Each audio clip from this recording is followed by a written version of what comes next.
Yo, yo, yo, it's Big Ant, the spokesman, man. We back. Another edition of Urban Politicians TV, UPTV. Make sure you stay on your pivot at all times, man. Had to come tap in real quick. My bad about the light actually shining on my face and everything right now. The sun cutting through the blinds, and I ain't got no drapes in this side room, so the sun just gonna be in the nigga face. But y'all still can get the message and get the point and understand everything we talk about today. We hit on, man. We gonna go down there through on a few topics, man. We gonna talk about this whack one. First and foremost, man, happy Sunday to everybody. Sunday fun day. I'm finna go get in the mix myself shortly and pop out and go grab a couple drinks and vibe out for a couple hours. So shout out to all y'all. Hopefully y'all had a good week. Sunday. Hopefully I have a good Sunday today. Kick it with your family, relax, do them type of things like that. Shout out to everybody that's at work right now, or people that's gonna catch this playback, the replay game at work.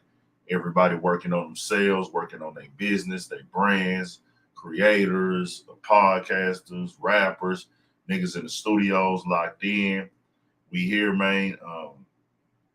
So let's get it. We're going to tap in on a few things. I want to get into this Wack 100 and his comments that he made on Clubhouse, and I'll play a little bit of that. He is saying that Nipsey Hussle's track was pulled at the last minute, the one he had on Game's new album. Game dropped a new album Friday. Was supposed to have a track with Nipsey Hussle on there, and he said that he took it down, didn't approve of it. Now, I haven't heard him speak on this directly himself. I'm talking about Nipsey Hussle, brother, which is Black Sam. And we'll get into that. I'll tell you exactly how I feel about that. And then we'll get into this Vlad TV and FG. They put out a piece of content today on Street Gangs channel. We'll tap into that. They are basically explaining, and from what I hear, Vlad has changed the title and took fake out of the title on that interview with Mob James. And we'll get into that. That's a heavy topic because they are really going at that video and that interview that he's doing with Mob James right now. So we'll get into that. Then we'll get into some more we'll get into this Kodak and Jackboy situation heating back up a little bit after this academics interview that Jackboy just did, which is really a good interview. I liked it. I rock with Jackboy, if you know what I'm saying. If you've been tapped in, I've been speaking on Jackboy for a while. I feel like he's one of the most improved artists in the game, so we'll get on that too a little bit, just break that down a little bit, get opinions on that. Then we'll get into this Swifty Blue situation, and I like not what was said, not what it's had come back on him. I'm not wishing that and pushing that on nobody. I for sure am not trying to cause a racial divide, but it's something that every once in a while, you can't really have these conversations unless a piece of controversy kicks them off. And with the last, I guess, 3 weeks to a month, starting with the Tiger video, then the issues with American Cholo, and then now this, it's really kind of letting you see where Black and Brown stand on the aspects of opinions. Not everybody is on the same page, and not everybody has the same opinion as in regards to Black and Brown relationships, but you can take what you take from these things and getting the feedback. But there's been no bloodshed over any of these things, and that's the main thing. I like that we can get on the internet and talk about it as opposed to us having to go to the streets and fight it out or shoot it out. You know what I'm saying, or anything of that nature, because that's not what we need right now as a people. On nobody race, nobody else. You know what I'm saying, in that nature. So we'll go through some more stuff and everything like that, and we'll talk about it. But first of all, let me talk about this Wack 100 and Black Sam situation. Black Sam is Nipsey Hussle's brother. And first and foremost, with all the utmost respect to him as a man and anybody else as a man, he don't owe any of us a fucking explanation of if he did. Because I don't know if he actually took it down. Was it somebody else who has say so in the state? I heard a clip where Wack supposedly said, if I'm not mistaken, that Atlantic was on go with it, meaning the record label that Nip was partnering with that he was, under when it comes to the distribution and the All Money In imprint. They were okay with the song being released and everything of that nature. So that led Wack to look at like, okay, well, Black Sam is running the estate and running the music and everything like that.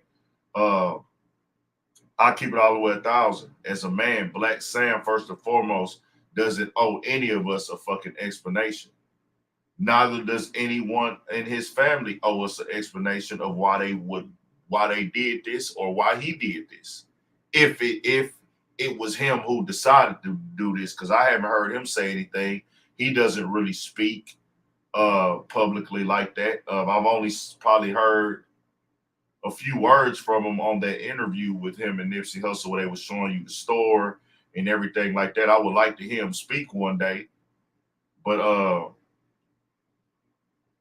just keeping it all the way 1,000, bro. That nigga don't owe us no explanation. You know what I'm saying? It's good, and the fans would like to hear him speak and want to hear an explanation. But based off of the game, nah. I'm gonna tell you why. We men at the end of the day. Some people are sacrificing their man code and family and morals and principles and beliefs and respect for a chick. Anybody that's telling him, hey man, this can be money for the family. I mean, this money can, you can't let your pride get in the way. Like, game ain't got nothing to do with that. That's false. Game got everything to do with that. You are who you associate yourself with when it comes to the streets. Now, is Game out here gang banging anymore? No, he's not. He's an artist. He's a professional. He's grown. He's a father. But the man that he's standing next to it is what it is, bro. Men are men. You move like a man, like, hey, bro. And then for people to speak on Nipsey's financial situation, and none of us know. The people in their camp know. The people in their circle know. The people in their circle know. Y'all can sit up here and speculate on these websites all day. Y'all don't know shit. Y'all people get online and dig and come up with assumptions. Somebody might have some personal financial information about Nipsey Hussle's estate or family or what they making over there. But to get online and speak on these type of things, bro, and you don't, and to tell somebody else what they should take money on and not take money on when it's based off of a dead family member who has been drugged on the internet, not in real life, on the internet, by multiple people, not just one, after he died. Nobody had anything negative to say once this man was living. And that's the problem with our culture. I don't give a fuck about that street shit. I don't give a fuck about that gang, bang, bang, shoot them up, kill, who gonna fade, who ass shit. We men at the end of the day, bro. Why is grown men out here trying to drag a dead man who was only pushing positive shit and building and giving information to the people when he was alive? That shows you how trash we are. Notice I say we, not me, not y'all, not I. I said we as in a people, as a whole. We don't value our people. We don't value our legends. Why the fuck are people outside deciding that they want to tear Nipsey Hussle down? The nigga that was in the community. The nigga that was telling niggas to get off of stupid. The nigga that was like, hey, I'll pull up to the guy's video shoot or album listening party who my crew does not get along with on the LA side of it. He went to his Schoolboy Q crew and his crew, if I'm not mistaken, they don't get along. He pulled up and saluted them. That's showing unity amongst brothers. He ran with YG, linked up with him, clicked up with him. Hey, bro, let's work, man. I'm going to pull up to your video shoot. He pushing unity. But what do we have now? Other niggas trying to tear him down so they can come up, so they can get attention, so they can get acknowledged, so they can get talked about, or it's their own just personal problems. If you didn't address those problems while he was alive, then why are you addressing them while he's dead? But that's what we do as people. We get on these websites, we get on these platforms, and we tear niggas down after they die. As a grown man, I can't agree with every single thing that Tupac said and did. Of course not. Some of the things he said were bad. And nobody's perfect. I'm not perfect. I say things that are fucked up, most definitely. But this is one of our greatest rappers of all time, and you just see multiple people just using his name to disrespect and get traction to themselves. I'm talking about Big G, Big Ant talking about whoever. I'm talking to the world. It ain't just one or two or three niggas who have slick shit to say about Nipsey. I've had back and forth with multiple people that have no fame and clout, who they see somebody online disrespecting Nipsey, they think they can say fly, disrespectful, slick shit too. And I tell them in their face, hey, bro, you wasn't saying that when this man was alive. So now you're letting me know that you're being a follower. And you think that because people are grown, that everybody is mentally moving the same. This man was a father, bro. This man got kids, bro. Ask yourself this. I want y'all to tell me where y'all at with it. Everybody that's here right now, let me know where y'all at with it.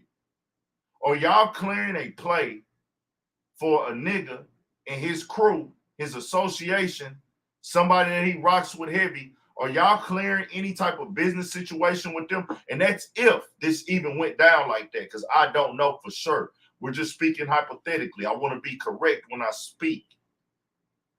Your dead brother is resting. He has a kid, he has kids, a family, a legacy. Another man has gone out his way to campaign against him, speaking demoralizing things to a man, calling a man gay, and suggesting that he has paperwork on him for a street nigga, a nigga that comes from the streets, a black man. That's demoralizing. You're trying to demoralize a man that can't stand for himself. Would you want your family to do any business with him? What do y'all think Nipsey would say?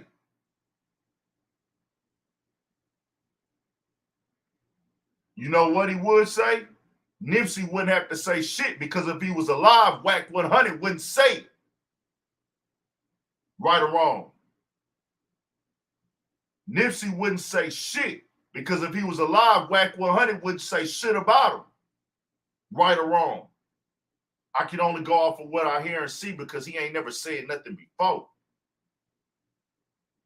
80%, hey, all these niggas can out gangster me.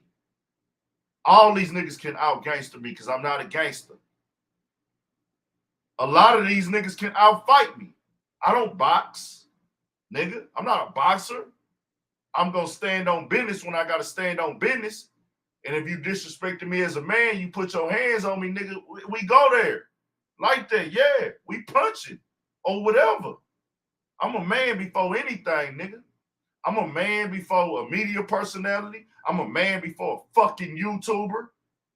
Ain't no I'm just a blogger. Oh, I'm just a radio guy. Or I'm just a YouTuber. Nah, nigga, I'm Big Ant, nigga. I got nuts between my legs, and I got a dick that hang between my legs, nigga. I got a last name and a first name, nigga. And I stand on morals and principles. That other shit, niggas can do that more than me. Niggas can probably throw hands better than me, nigga, for sure. A nigga can go outside and lose a fight. That's a fact. A nigga might be stronger than me. But that don't mean that a nigga not speaking the motherfucking real.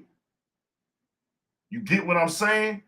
Y'all letting how aggressive niggas talk and Nigga, status determine if they right or wrong. Nah, nigga, right is right, wrong is wrong, nigga. We all got family members. Do y'all niggas know how to not place? Y'all mamas ain't never told y'all put yourselves in somebody else's shoes?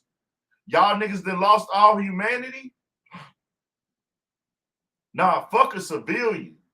Fuck being a civilian. Let's take that shit out of hip-hop. Because niggas think because you a civilian that means that you can do and say what the fuck you want. That's not how that works. That civilian word is a safeguard word for niggas who want to indulge in street content and get into street shit for. You don't ever hear white people say, oh, I'm a civilian. Or Mexican people say, I'm a civilian. They only use that term like that in hip-hop because there's so many people who want to get involved in street content and they don't want to do it in a respectful way and they don't want to be accountable for what they say and do or the results and be held accountable for the results of their content or the results of their opinions, so they hide behind that civilian term. Nah, nigga, I'm going to be a man. I'm not going to speak and say nothing about nobody that I wouldn't say to them in front of me. If me and Wack had a conversation, I would tell Wack, hey, bro, I don't agree with what you're doing and saying. We don't got to come to blows about that.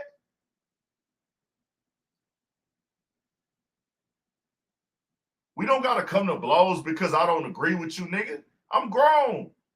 Nigga, I'm not Floyd Mayweather. Nigga, I don't get millions of dollars to fight niggas. The fuck is we fighting for? What the fuck is we fighting for? We not finna get paid for this shit. What the fuck we gonna kill each other for? We damn sure ain't finna get paid for that. All you finna do is leave your family hurt. You get what I'm saying, bro? I damn sure ain't finna go sit in no fucking cage so I can let a white man tell me what to do and be a slave to these motherfucking people while they get paid off of having me sleep on a shitty ass cot next to a bunch of niggas all day.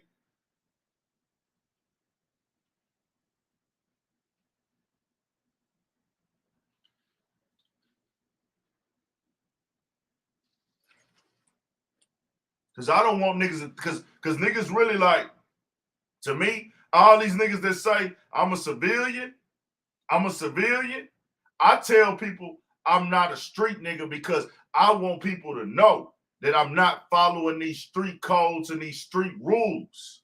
That's the only reason I constantly remind y'all that I'm not a street nigga. That's not a fucking safeguard. Anybody want to holler at me, they can holler at me, bro. We gonna talk like men. If I'm right, I'm gonna stand on being right. If I'm wrong, I'm gonna say, you know what, bro? I apologize, my nigga, man to man. I'll publicly apologize if I'm wrong. Fuck a safeguard, nigga. We gonna do shit on the respectful, honorable, respectful way, nigga. But guess what? Respect ain't around no more. These niggas that took respect out of everything. That's why these niggas out here saying all this whole ass shit. The internet has made it to where everybody wants to get online and say disrespectful shit. Nipsey Hussle. Nobody said nothing bad about this nigga publicly. Now, if it was a gang member, a opposing gang, I don't gang bang. So whatever they say, do your stuff. I got nothing to do with that. Nipsey was a gang member. So if another gang member of an opposing gang has anything negative they want to do or say, I can't do nothing. He signed up for that. But you other niggas, get your shit together, man. This shit lame, in my opinion. That's a lame move to make.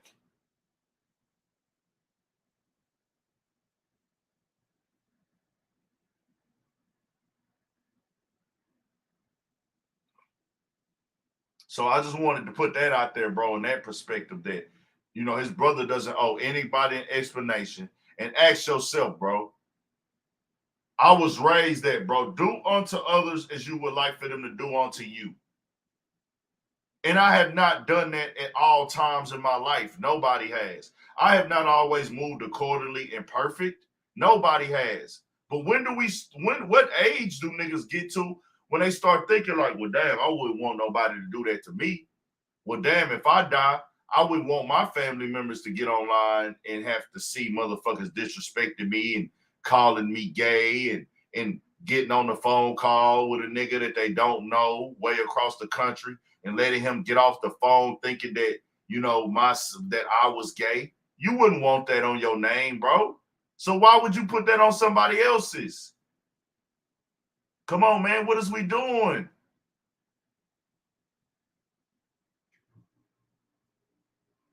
What are we doing? Like, what are we pushing now, bro? What do we want? This rap shit is entertainment. The music is entertainment. And yes, you gotta wear what you speak in this music. The power of the tongue is a real thing. If you got street beef going on, you got street beef going on. You gotta be prepared and stay on your pivot at all times. But the other side of this shit has became a whole fuck. It's a fuck. What the fuck is all this shit, bro? I see blogs just posted anything now. No type of real research. No type of dated info. They see one blog posted, the next one got to post it. Nobody cares anymore. Well, it's like the standard has been set on who can get the most reaction, and like, let's top the level of controversy that we've already topped and we can't go back down. So we've already set the bar this high on controversy. So let's keep it going. And now everybody's trying to be the most controversialist, and that's what media has become now.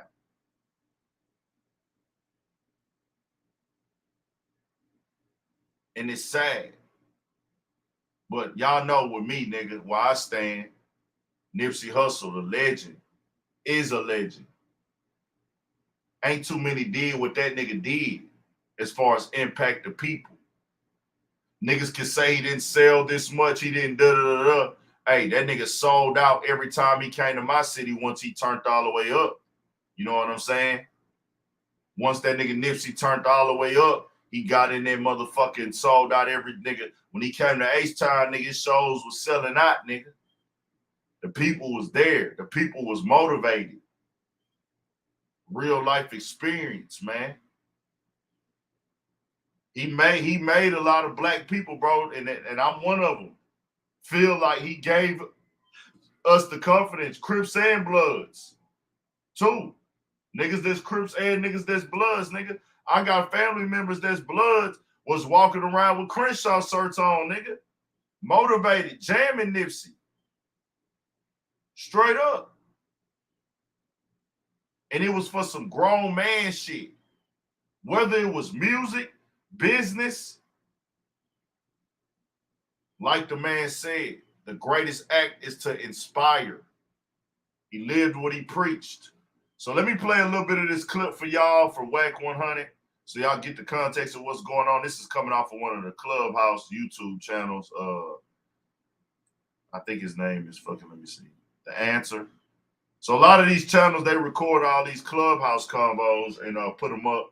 And this is where I get them from all over YouTube when I do want to make a video about something that was said on Clubhouse, because I be moving around. I ain't finna sit around and record that all day. You know what I'm saying? Everybody do their own thing. So let's get it, though. Let's talk about it. Track 28, the Nipsey Hussle track. It was on there. It was mixed. It was mastered. I got an email from my attorney at about 7:30, hour and a half for a drop. Nipsey brother put in a demand for it to be pulled. This is why I be telling gang what it is and what it ain't. You know what I'm saying? These niggas be in their feelings. You notice you got Meek Mill. You see how niggas said it what it is and what it ain't. These niggas be in their feelings. If you call my family member gay, let's just say he took this down, but I heard this phone conversation online of you speaking on my brother multiple times, and I tell you, hey, I'm not clearing the song. You telling me I'm in my feelings? Would y'all be in y'all feelings? I don't think that's a bad thing. Like him being in his feelings. Like, is that bad? Is that supposed to be a bad thing? He in his feelings? No, he should be in his feelings. I would hope he is in his feelings, my nigga. You playing with somebody's name and then it's like you want to speak on niggas' kids, but Were you concerned with the kids when you were doing all this slanderous ass shit? Come on now. What are we doing? Like, what is we doing, bro? What are we doing? Those are the bunch of people over there Wack really don't see eye to eye with. That's my heart. Whoever he work with, My shit ain't his shit. The game that drove around LA, he's been the biggest Nipsey supporter ever. Nigga took his Lambo, wrapped it Nipsey Blue, put Nipsey name, his face all over his car. Right? But on the flip side, watch how emotions getting from the business. No disrespect. I know for a fact it's about 80 Nipsey unreleased songs. I know this for a fact. Dude over there don't understand the music business. He do t-shirts. He ain't released. Nipsey didn't had a couple birthdays, anniversary dates of his death. Dude was found guilty as the killer. This dude ain't released no music, right? So I don't think he understands the way Biggie and cats like that kind of passed early, killing with the answer. Where they got to that plateau they on now after death was a continuous release of music, people sampling their music, so on and so forth. Be clear. Their music, that's not what made them niggas get to that plateau. If we gonna keep it 1,000, bro. That's not what made niggas get to that plateau, in my personal opinion.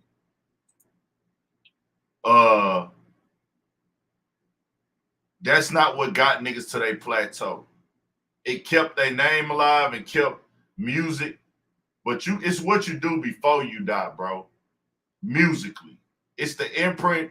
The things that made Nipsey what he is no music that can be released. Only thing that can come from releasing unreleased Nipsey songs, fans will be satisfied and money will be made. That is a fact.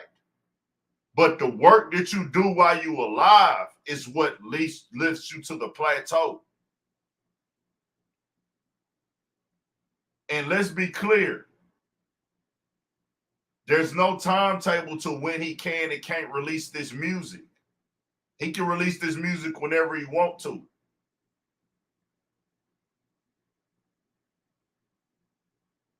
And Nipsey's brother played a pivotal part in his career. His brother had a blueprint.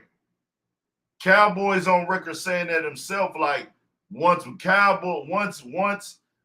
what you call it came in with the infrastructure and the other things he invested into the imprint, that's when it turned up.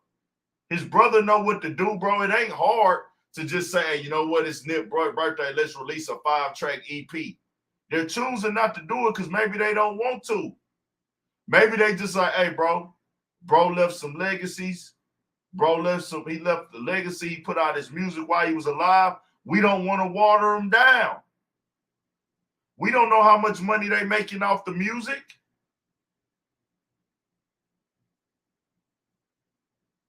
We don't know how much money they making off the music. You don't know what their catalog is streaming per month. I don't know. We don't know what type of checks is set up.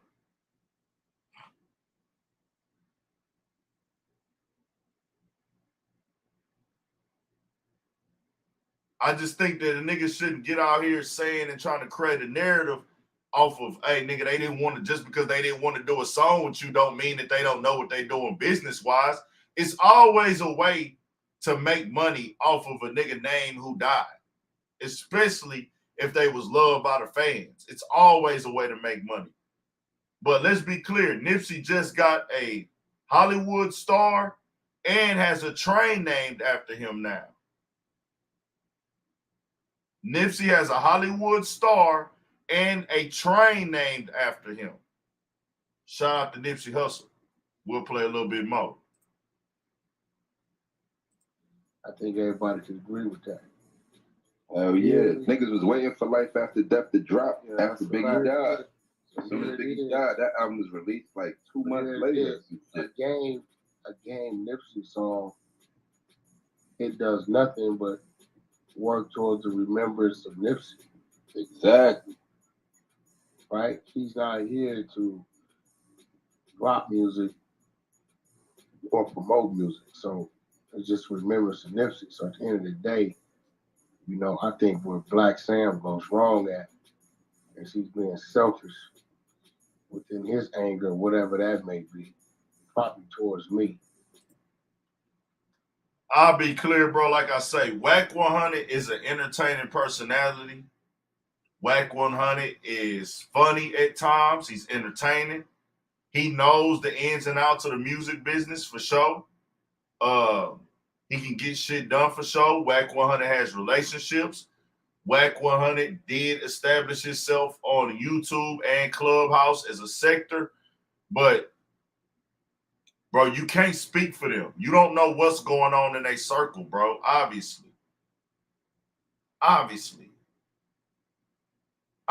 bro. You don't know what's going on, and then it's like you can't act like you. And then when you start speaking on people's family, it's kind of like a place of I'm now turning this into how I feel about a nigga. But you speaking on the family, you act like you're concerned or you're speaking on the family as in a way, man, the family can make money. Don't speak about my family making money like you're concerned with that if you wasn't concerned on disrespecting me publicly. Yeah, the conversation was private, but at the end of the day, you told somebody. You told somebody. You were spreading negative information about this man. So if you're so concerned with this man's kids and how they gonna eat, why would you, in that matter, go spread information that can be damaging to that man's character? That don't make any sense. And don't tell me, well, he didn't know the phone conversation was recorded. I wouldn't give a fuck if he knew or not.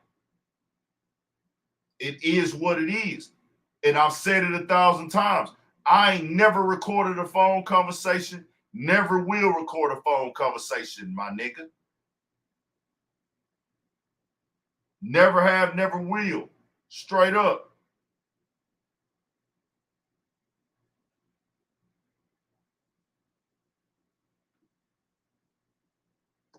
Excuse me.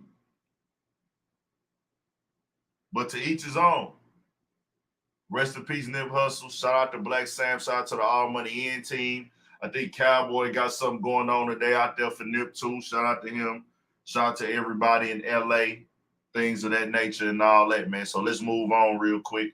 If y'all want to, that's on Clubhouse. If y'all want to hear that whole thing or whatever, I just want to put my 2 cents in on it, give my opinion on it. I just still be moving, thinking about we got to move as men, bro. We got to move as men. True, there are a lot of artists that Wack might have issues with. There are a lot of artists and people in the industry that Wack might have issues with, and they're not taking it out on Game. They will still choose to work with the Game. Game is a hell of a rapper. The Game be spitting. But guess what? They're still alive. They're still alive. They're still alive. Shout out to everybody in the chat, man. Shout out to everybody in the chat. Everybody, man. Shout out to everybody who in the chat right now. I appreciate y'all tapping in, most definitely. Let's get to this Vlad TV and Mob James. Let me go to Street TV. Alex Alonso. Man, I ain't gonna lie, Vlad. And Alex Alonso said something, and I'm on record saying this, and my point was different when I did say it.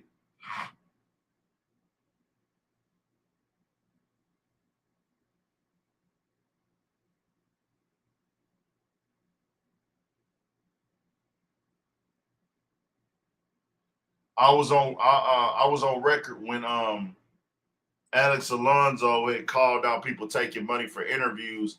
And I don't know exactly what I said, but I know it was along the lines of, well, you know, I could understand why people pay for interviews because they have a business they trying to run, and you know it's business. If you spend 500 to 1,000 on an interview, and you're gonna make 2,000 or 3,000 off of it, or just build your platform off of it, I can really understand why somebody would want to pay for an interview. And then you getting people's stories and everything also. But Alex Alonso's point, and I get it from a journalist standpoint, the integrity of journalism, which this is why Big Ant doesn't call himself a journalist, because I believe in not lying. I believe in only speaking on facts, but I'm not going through all the guidelines of being a journalist. You know what I'm saying? I'm not on there. I don't want to be labeled a journalist. People try to put that tag on me, but it's certain things that journalists do that I'm not going to do.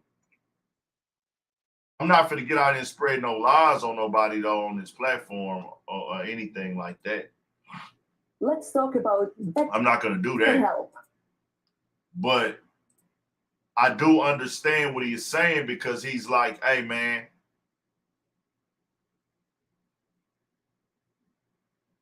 he said, I give Vlad respect that you don't think he deserved. Well, let's be clear, bro. What Vlad's job is not easy. I'm not biased. I can directly say where I don't agree with somebody at and where I do agree with somebody at. I don't be biased. When I come out with a point, and that's what I say with my level of integrity, I'm not gonna be biased. If I am gonna be biased, I'm going to let you know I'm gonna be biased. And that's why that's how I run my platform. So me knowing the game of media and content interviews and shit like that, bro, to get niggas in front of the camera, set up interviews, ask questions, and that's the easy part. The consistent editing, the consistent uploading, the consistent trying to deal with people, that's the hard part. Talking on camera and talking on the microphone, this shit right here, easy. It's the shit that you don't see that makes this shit hard.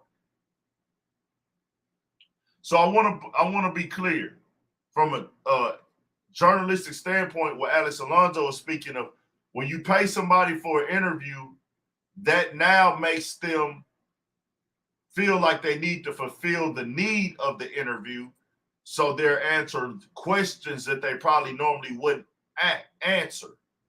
They'll speak on things in a certain way, and they're trying to sell the interview, as opposed to just answering the questions 100% how they feel.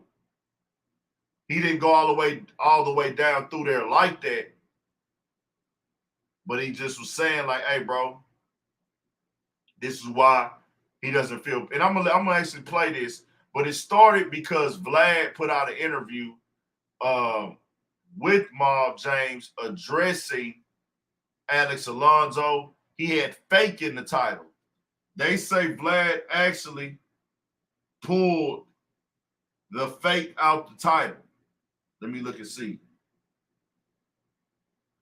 Vlad did have fake in that title at one point. Fake paperwork.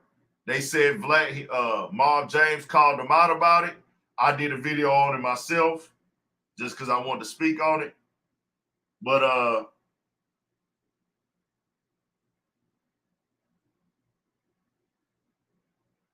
let me see. See if he took it out. Yup. Vlad took the fake out the title. Mob James on guy making paperwork claims, being disgruntled. The title don't even make sense now. The title makes entirely no sense now.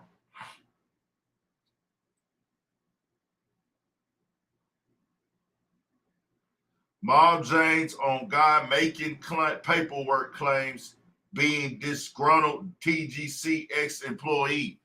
Vlad, y'all need to go fix that title. That title is not it right now for somebody. And I got fucked up titles all through my shit. I don't even be having I don't got no team to go through my shit and change my shit. And I don't be having time. I do all my own shit. And I be busy as fuck, bro. So I be fucking up on titles. I fuck up a lot too. But Vlad had somewhat of a problem with Alex Alonso, clearly. And this title makes no sense now. It reads just like this.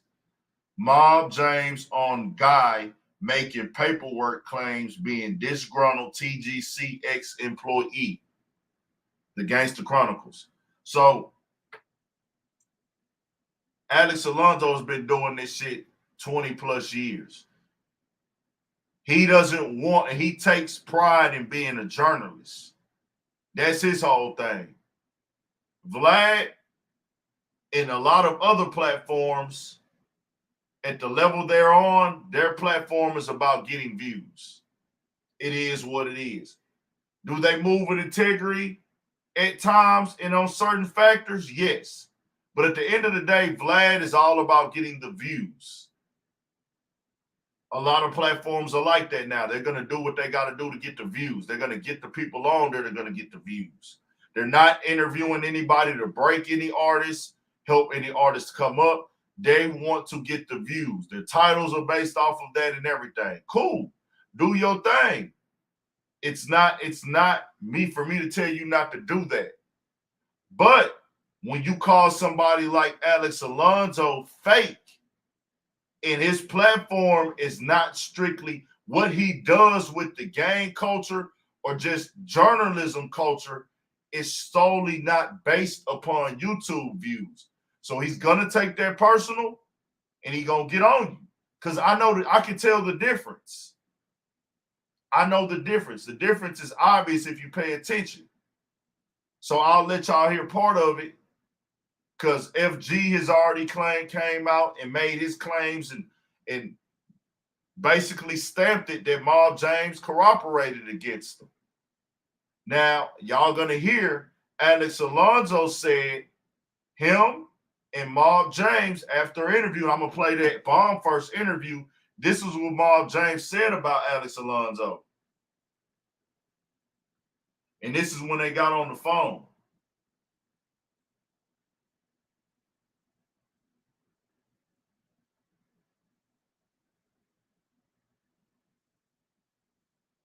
Listen to this right here. But then here you go with this. I have no respect for that dude. I have Alex is on my I hate the fuck out you list.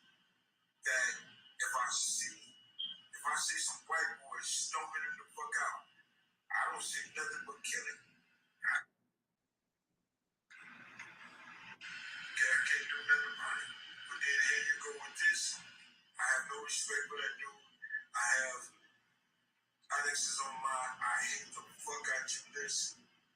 That if I see some white boys stomping him the fuck out, I don't see nothing but killing.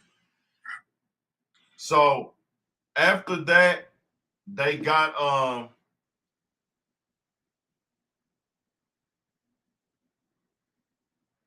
after that, Alex Alonso, the guy to y'all left right here sitting with FG, they spoke. He called and got on the phone with Mob James, and Mob James agreed.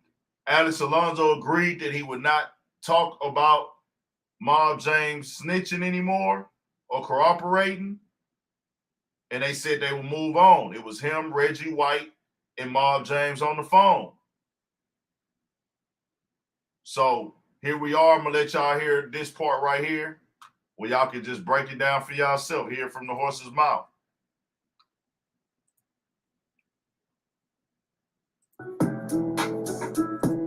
Agreed not to talk about this anymore. So because James McDonald, aka Mob James, was working as a federal informant and he got you caught up into. Yeah, that was before the Vlad interview. And I agree. So okay, let me make that all the way right. Okay, so before this new Vlad interview, this is what he said on this clip also. This is why he doesn't think people should be paid for interviews when you're going to be calling yourself a journalist. If you're going to call yourself a journalist, you shouldn't be paying for interviews, because he said Mob James and him already came to agreement that they would not speak about this anymore. They would not speak, and it would just be dead. I won't speak about you. You won't speak about me. But Mob James went and did the interview with Vlad, and he didn't move on from the question. When you do an interview, you know, Mob James got to take accountability. Anybody does.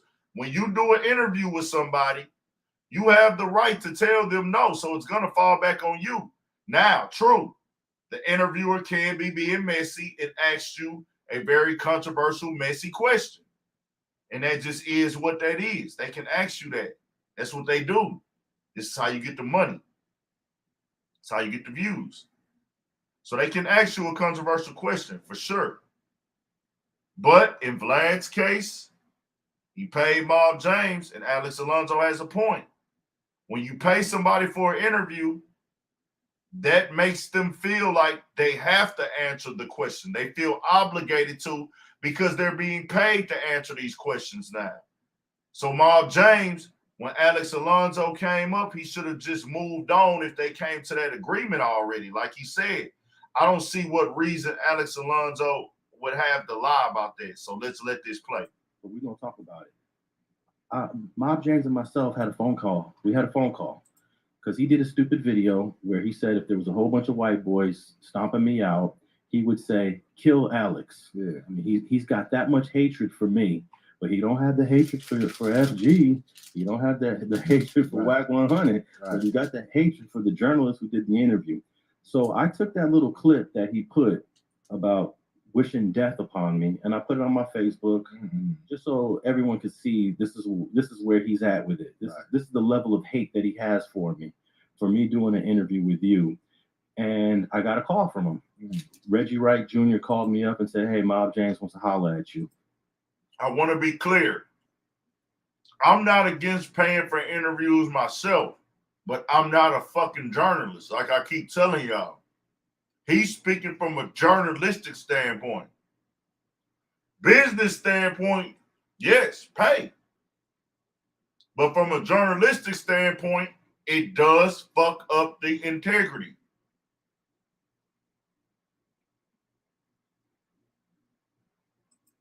Can I tap him in? I said, sure, tap him in on the line.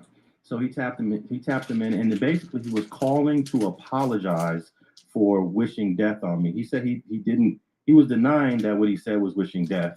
I said, it's your words, James. Everyone could see it. My family is watching the shit you said. Right. So he apologized for wishing death on me. He apologized to my wife. My wife was sitting right there when I took the call. And then we also agreed. Notion still continues to be the easiest way to just get information. Hold on real quick.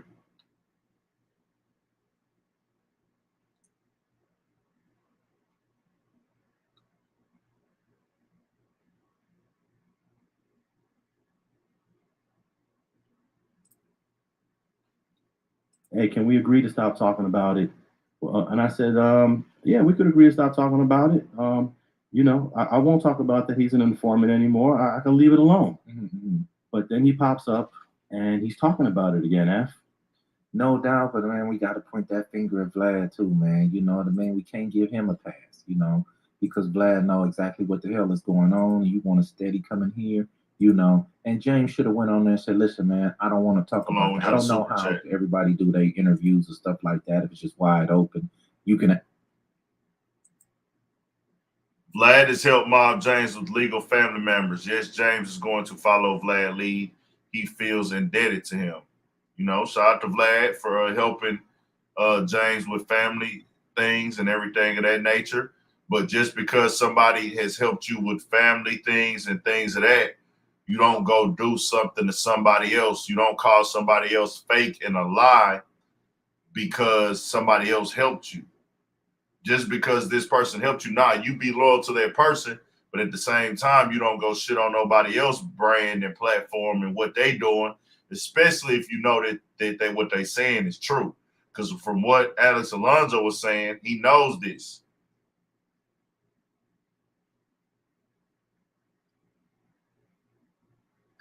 So that's that. But shout out to Missy Parker. Thank you for the donation. Appreciate it. Ask me whatever, you know what I mean? But at the same time, you know, he should have notified Vlad that, look, man, I want to stay away from that topic, you know. Hey, MG said it right there. Mentioned my name and talk shit. Look, man, I want to stay away from that topic, you know. And Vlad went in and mentioned my name and talk shit about you. So we got to get on his helmet too, you know what I mean? And I don't think it was professional at all. And at the end of the day, you know, James shouldn't even spoke on it again. Now, let me play a little clip from that. This is part 2 of the Mob James interview on Vlad TV. Let me cue this up. Let's see if I can get this to play. So people can y'all see it like this? Exactly what the heck we're talking about. And if I can't get it to play, so be it. Let me see. Well, I mean, from what I understand, that FG interview was with Alex Alonso on his YouTube channel, and Alex Alonso is essentially a disgruntled. Hey, how small is the screen right here? Can y'all see the screen? Is it too small? Hey, is the screen too small? The YouTube screen too small like this, y'all?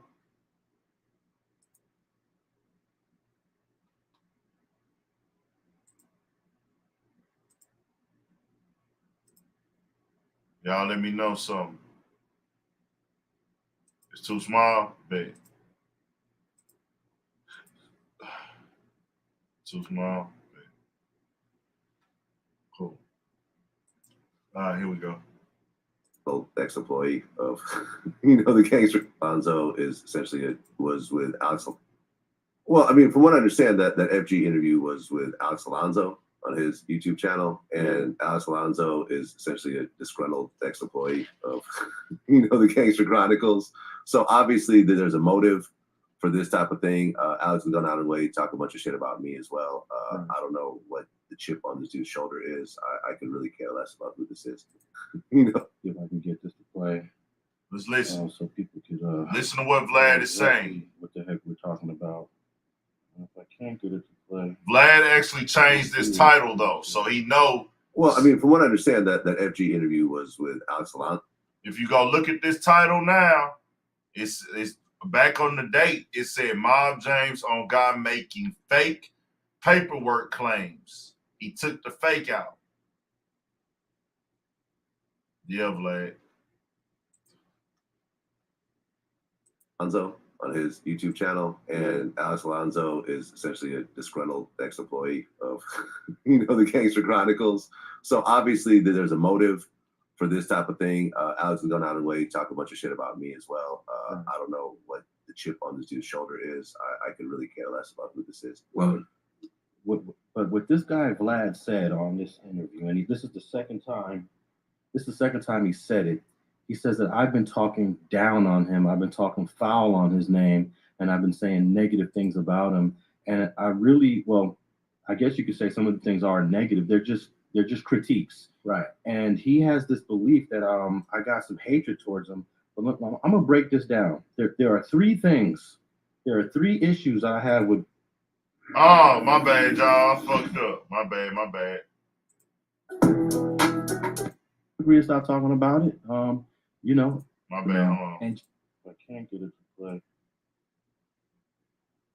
The time he said it, he says that I've been talking down on him. I've been talking foul on his name, and I've been saying negative things about him.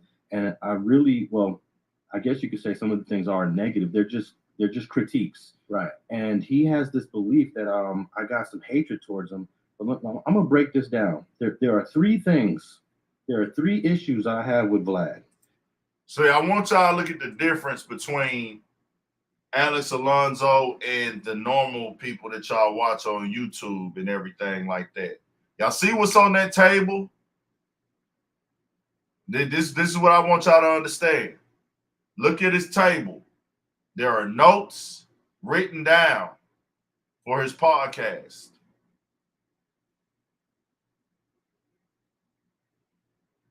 Look at his background. Those are actually bookshelves. He has books. He reads.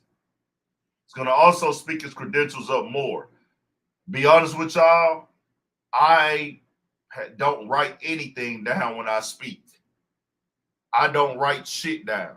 This is why I will say he's a journalist. I'm not. I speak, I talk, I go research for facts. Then I give my opinions. I'm a speaker. I am the spokesman, but I just want y'all to understand the difference. You know what I'm saying? I want y'all to understand the difference. He has notes. He reads books. He has like a lot of books. He does this research shit for real. He works on cases. He testifies in court cases.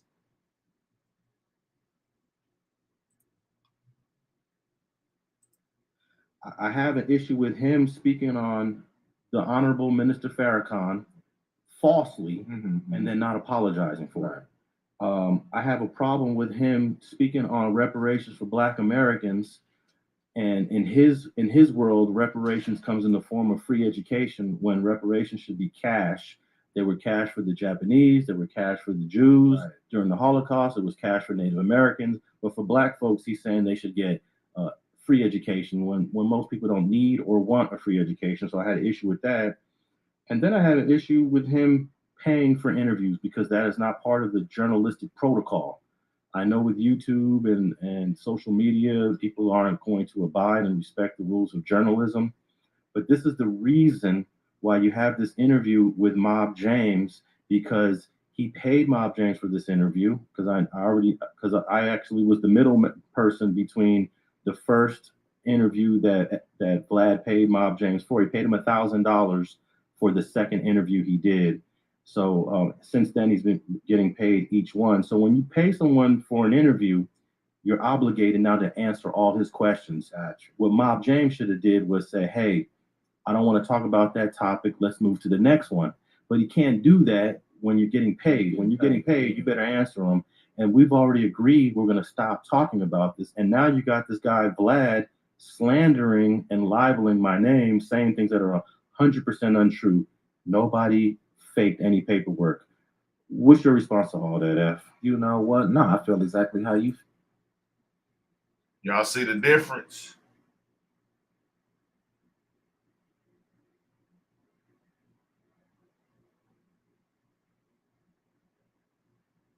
Yeah, I'm outside today. I'm outside. Hit me.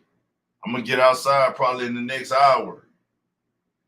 Probably next 20 minutes or so. Next 20 minutes, man. I'm going to leave this motherfucker. So I'll be like in the mix by like 7:15.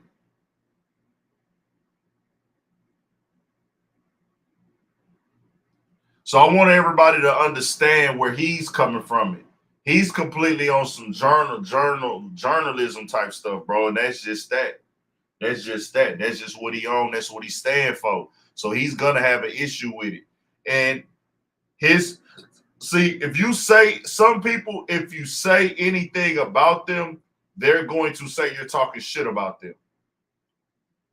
So a nigga like me, I have my critiques, I have my opinions, but if I'm speaking truth about something you've done or said, you might look at it like, hey, man, he is talking shit about me, but, bro, he called you out about editing, putting out, using an edited video to go administer Farrakhan.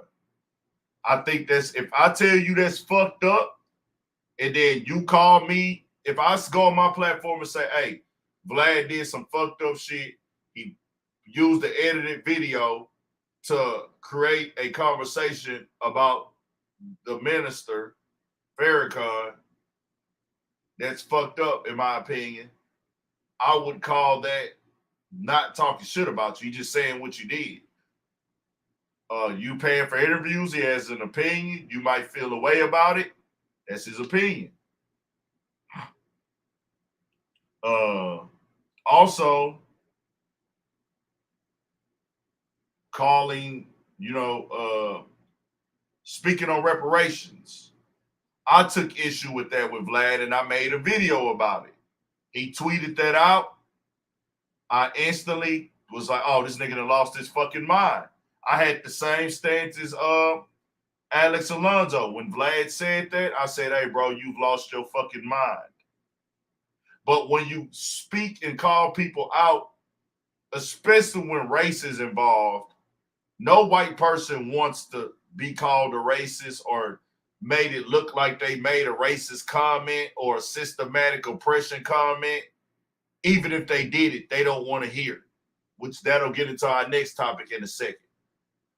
We all might say some things that you might not think that come off as racist or pushing an agenda, a systematic agenda, especially against black people in America.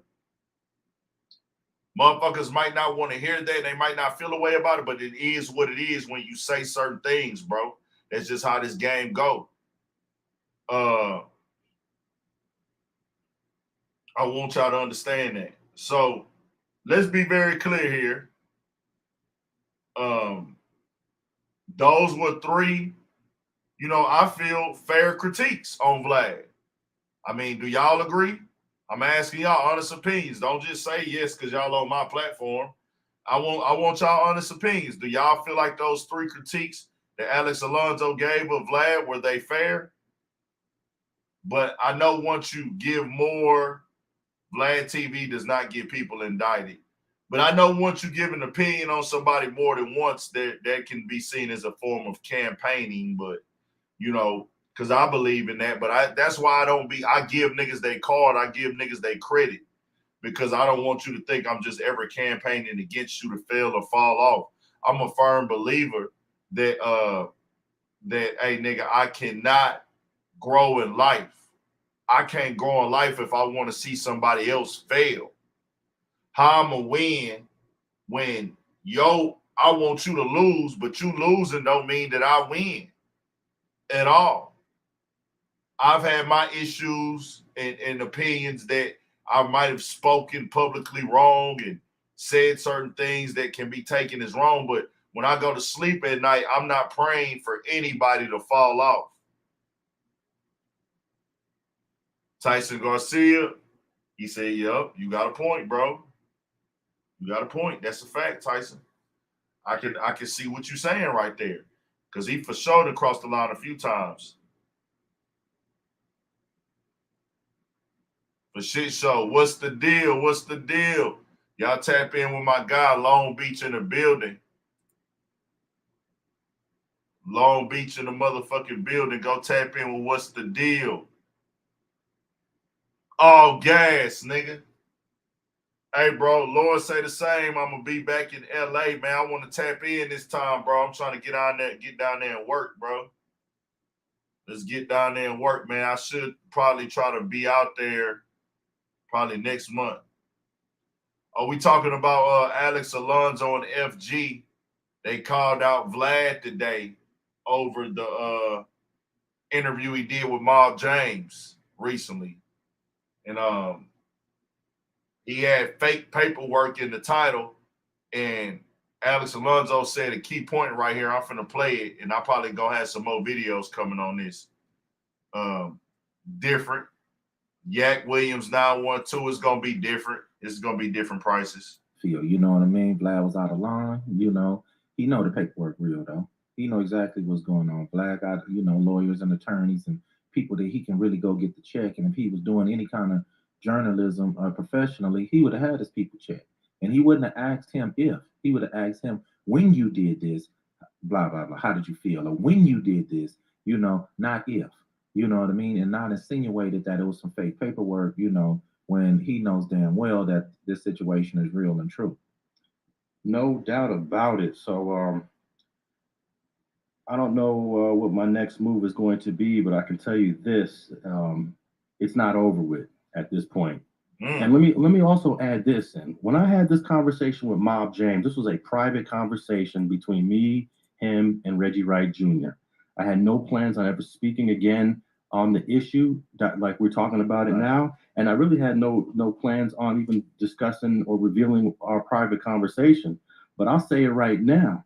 In that conversation, he told me he was disappointed that I would do an interview with you because him and I were friends. And I told him, I said, you're right, we were friends. But when I learned that you were an FBI informant, James, I can't rock with that. And you are a snitch in the worst way. You have a snitch that, let's say you have a crime and you guys get caught and then you tell on the other one. That's a snitch.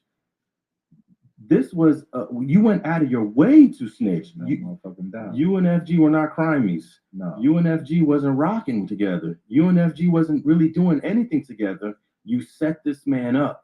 You entrapped him into a cocaine transaction that he would have never done if it wasn't for a favor for Droshan Owens. Correct me if I'm wrong. No, you're 100% right. You know, and to be honest with you, man, you know what he need to do, homie. For one, you know, Vlad need to apologize to you for one, because you know he don't want to run that fade with you. Because I definitely, Vlad, I know you don't want to run that fade with him. But on the real, what Mob James need to do is call Alex Alonso, come on this show, do an interview, and just lay it all on the line on why he did what he did. You know, tell the truth to the world.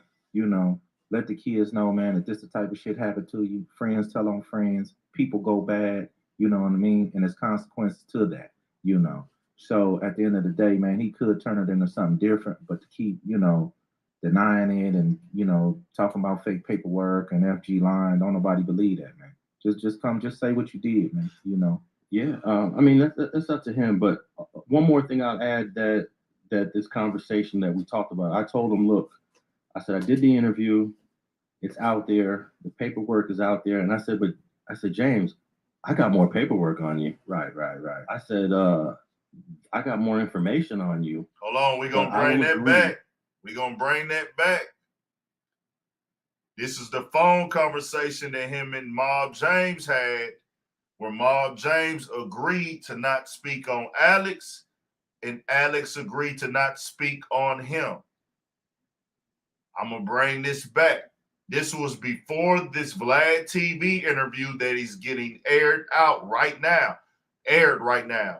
Mob James is doing an interview right now with Vlad. Him and Alex Alonso had a conversation prior where they both agreed they would not speak on each other anymore. And this is what happened. That this conversation that we talked about, I told him, look, I said, I did the interview. It's out there. The paperwork is out there. And I said, James, I got more paperwork on you. Right. I said, I got more information on you, but I will agree to leave it alone.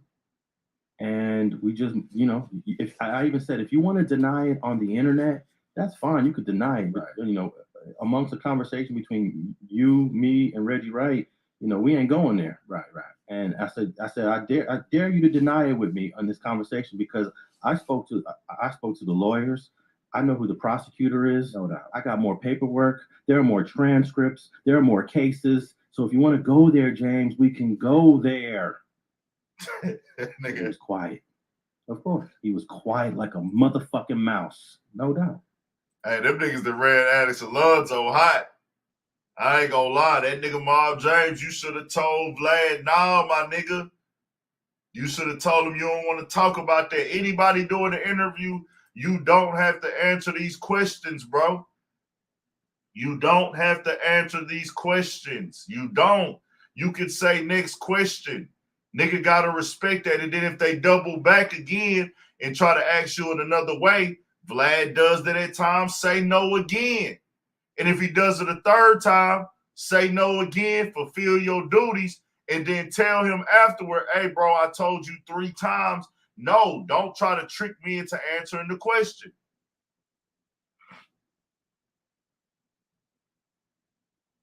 I can't say that Vlad set Mob James up. Mob James is a grown man. If y'all made that agreement with this. If you made this agreement with this man and you told him you wasn't gonna say nothing about him no more, that's on you to stand on that. Vlad can't make you not. Vlad ain't put no gun to his head and said, hey, you got to speak on Mob James or else.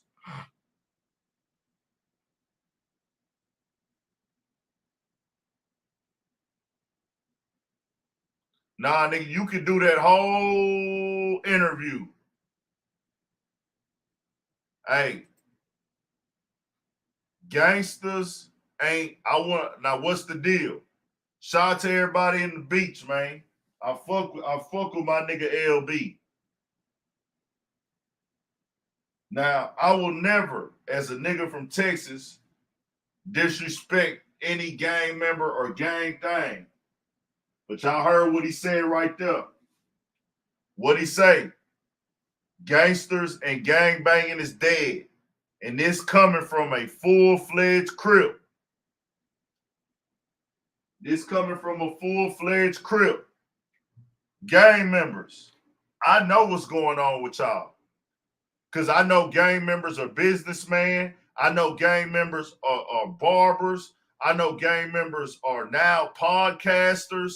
I know gang members are YouTubers. I know gang members pick their kids up from school, take their kids to school, take their kids to basketball practice, football practice. I know gang members is taking their sons fishing. I know the gangbangers are good husbands.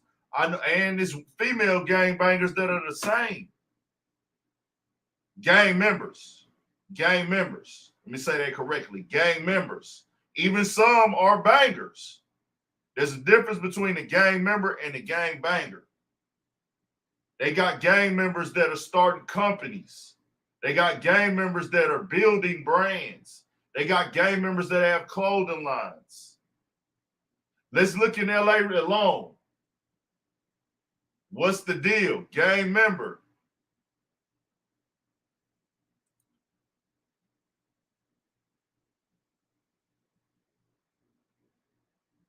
I think the banging side is what we need to separate.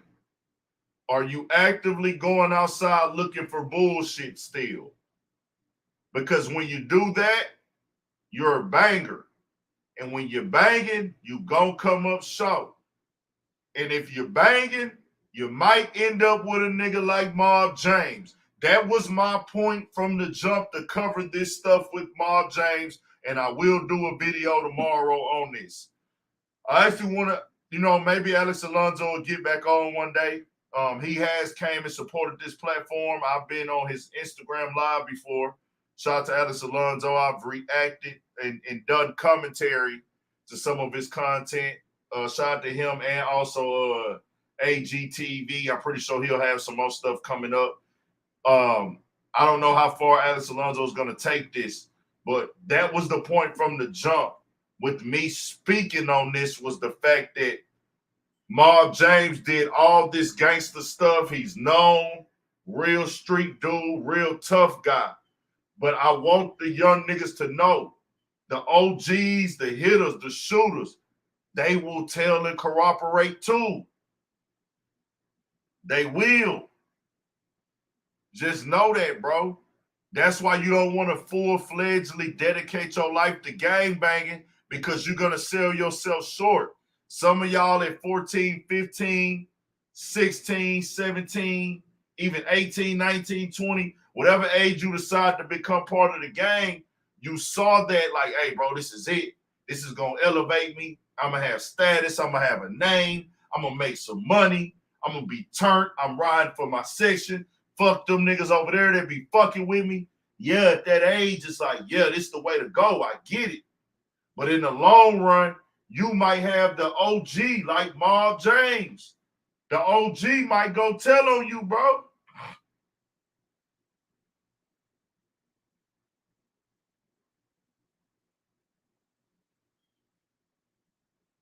Y'all make sure y'all tap into What's the Deal, man. We gonna link back up when I come back to LA, bro. For sure, we got to.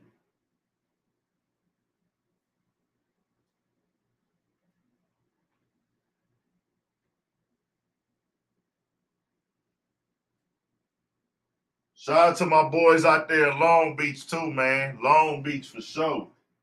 What's the deal? Y'all be going crazy with the content, man.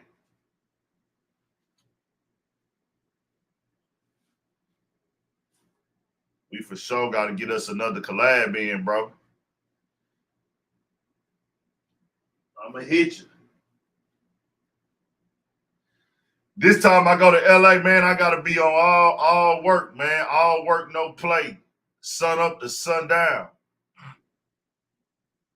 Shout out to Long Beach.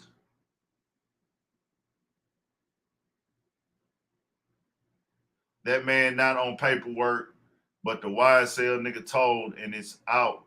You said you not talking about that. You not no cop. Who is this?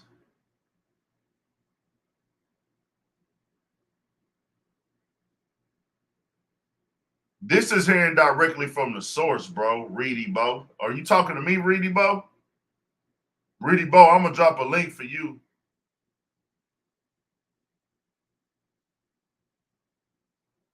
If you want to come on and speak on what you want to speak on, Reedy Bo. I'm confused on what you're saying, Reedy Bo. Because this is different. You have somebody who's speaking on their case directly. You have a credible journalist saying, hey, I talked to the lawyers. I know the case, and I have more paperwork from other cases. Mob James is not answering the questions directly when he's being asked. I don't care if Mob James is a snitch or not, to be honest with you. But if you're going to be going onto these platforms telling these stories like you got fucked over, everybody done you wrong, they weren't loyal to you, but in the whole time you wasn't loyal to them, an FG case happened in 2000. That was 2 years before his brother died. I'm not riding hard on shit. This ain't about Mob James, my nigga. This is about the system, period. Mob James' story is just the system of telling the young kid, like here, all of these things I speak on are to get people here to get my message off. See, you got to be tapped into Urban Politicians TV and understand Big Ant the spokesman, my nigga. Understand Big Ant the spokesman. All this shit, I've put it on here 1,000 times. I'm not living this lifestyle. My goal, if I got a platform and I got eyes because I love rap music, I fuck with this rap shit. I love it. I got family members that are street niggas. I got family members that have been to prison. All this shit. I done been to the prison. I've been visiting niggas in prison since I've been a fucking kid. Uncles, cousins, all this shit. I got partners that done died in this street shit. So if I got a voice for my people, I'm going to speak up for my people, and I'm going to tell my people what we can get better at too. No matter what I'm doing in my life, no matter what I got going on, no matter what mistakes I have made, I'm still going to come on here and tell you to move accordingly. This ain't for niggas your age. You got a whole beard, my nigga. You a grown man. This for the next generation that be tapped in.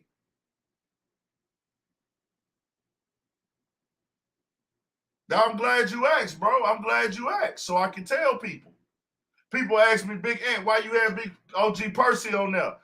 If you listen, when I talk to OG Percy, we're telling niggas to stay out of prison. I asked him, tell them young niggas what they going up against when they go in there. Tell them this shit ain't what you think it is. And you know what niggas come tell me? Oh, boy, it ain't that bad in there, man. He putting some on it, nigga. That shit ain't going on down there, man. Man, I can do that time on my dickhead. Man, I do 5 years on my dick. Man, prison ain't shit to me. Do you know how fucking stupid that sounds to me? Yeah, you supposed to face whatever in front of you as a man, yes. But don't come out and speak publicly and downplay prison because, nigga, guess what, nigga? Your family member and your kids got to do that time too. They not back there with you, but that's 5 years you ain't there to raise your motherfucking baby. 5 years ain't shit. If you got kids, nigga, you outside your raggedy ass mind. And them 5 years, your kids might go on the wrong motherfucking path and you ain't there to take care of them, nigga. If you got kids. 5 years. 5 years, nigga, they telling you when you can and can't eat, when you can and can't sleep. Nigga, when you can and can't take a shower, nigga. Lights out, nigga. Get your ass up and take your clothes off in front of another nigga so we can search your ass, nigga. Spread your motherfucking cheeks out like OG Percy say. Nuts to butt, nigga. That's what they tell niggas. Nuts to butt. We talking about the kids now. Fuck anything else I've said wrong. I want my brothers to be great. I want my niggas to be great. I want my niggas to turn up. We is kings, my nigga. We is not peasants. We got beautiful skin. We people. We is not animals to be locked in no motherfucking cages. A year in prison is too long, nigga. 6 months in prison is too long, nigga. You should never, as a motherfucking man, want to be told what to do by another man and your humanity and live rights, nigga. Do you know what stripping naked in front of another nigga is? That is shaming you, my nigga. Stand next to this nigga asshole naked and put your dick on his butt, nigga. Sardine pack you, nigga. That's demoralizing. Prison is not rehabilitation for real, bro. They don't go there and find, they're not trying to put you in society to do better. Because if they was, if you get locked up for breaking the law, they would automatically have a job lined up for ex-cons.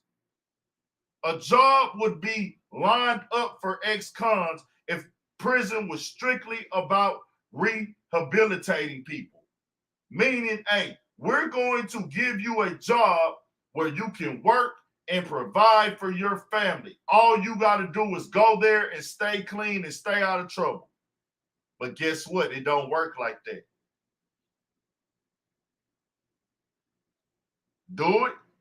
Do it work like that?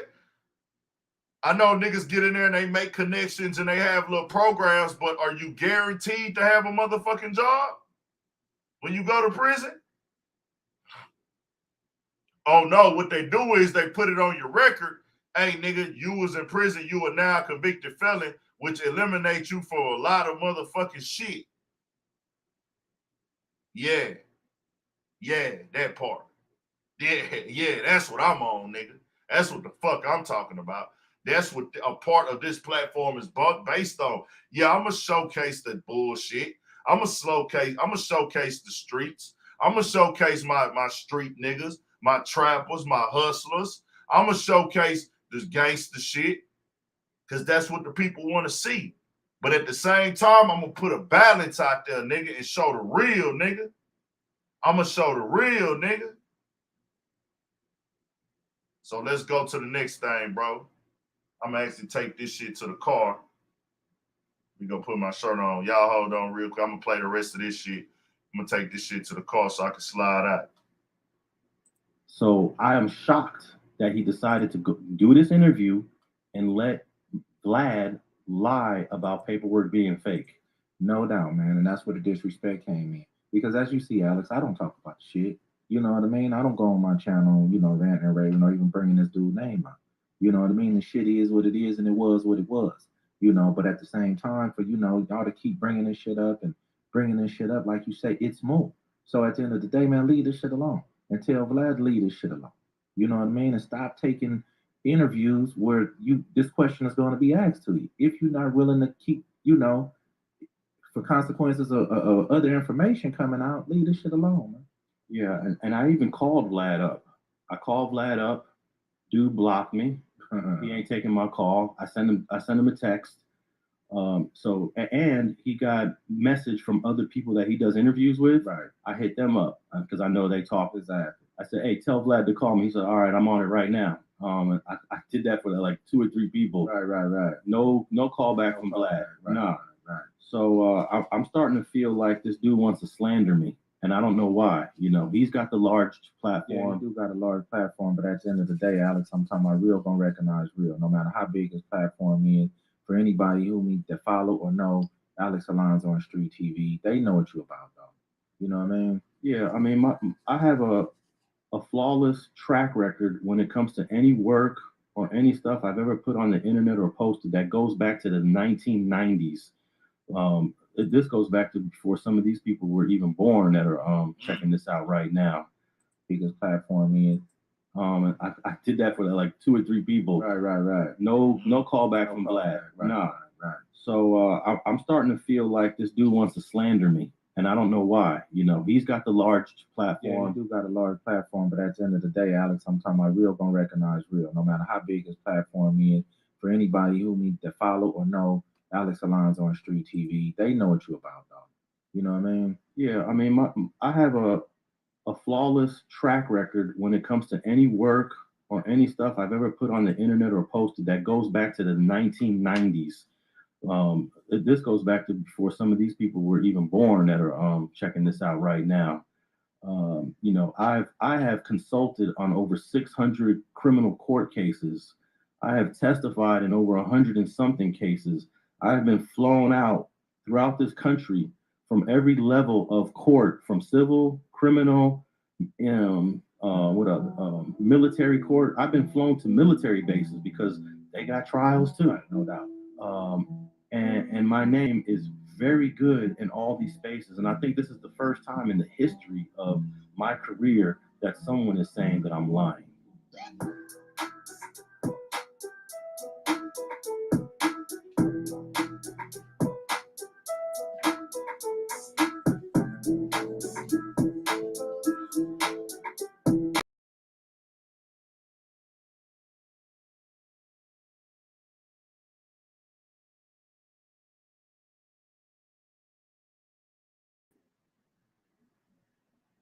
All right, y'all finna damn, my shit fucked up. Other banks, though, added their way to make redeeming credit card rewards needlessly complicated. But Discover isn't like that. With Discover, you can redeem your rewards for cash in any amount, at any time. Learn more at discover.com/redeem rewards. Terms apply. Oh shit, I gotta stop that. Hold up. Well, try to stop that Vlad interview, nigga. You can't let that shit play on your channel, nigga. Your ass will be grass, nigga. I'm gonna play some of this bootleg Kev interview for y'all, and we'll get into that topic. And now I'm gonna be on the road talking for a little bit.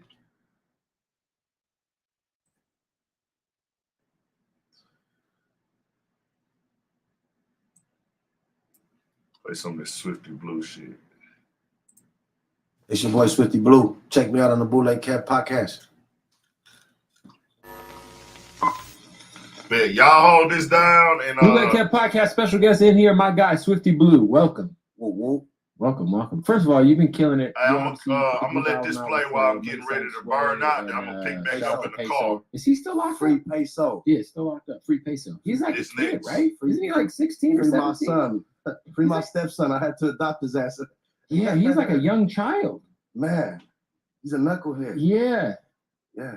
Have you keep in communication with him? He just called me like yesterday, the day before yesterday. Is he allowed to talk to you? Are you guys allowed to talk to each other? Well, he gets phone calls. Like 2 times a week or something like that. Well, I know you recently were locked up, so I don't know if you're allowed to talk to like. Good. I'm good now.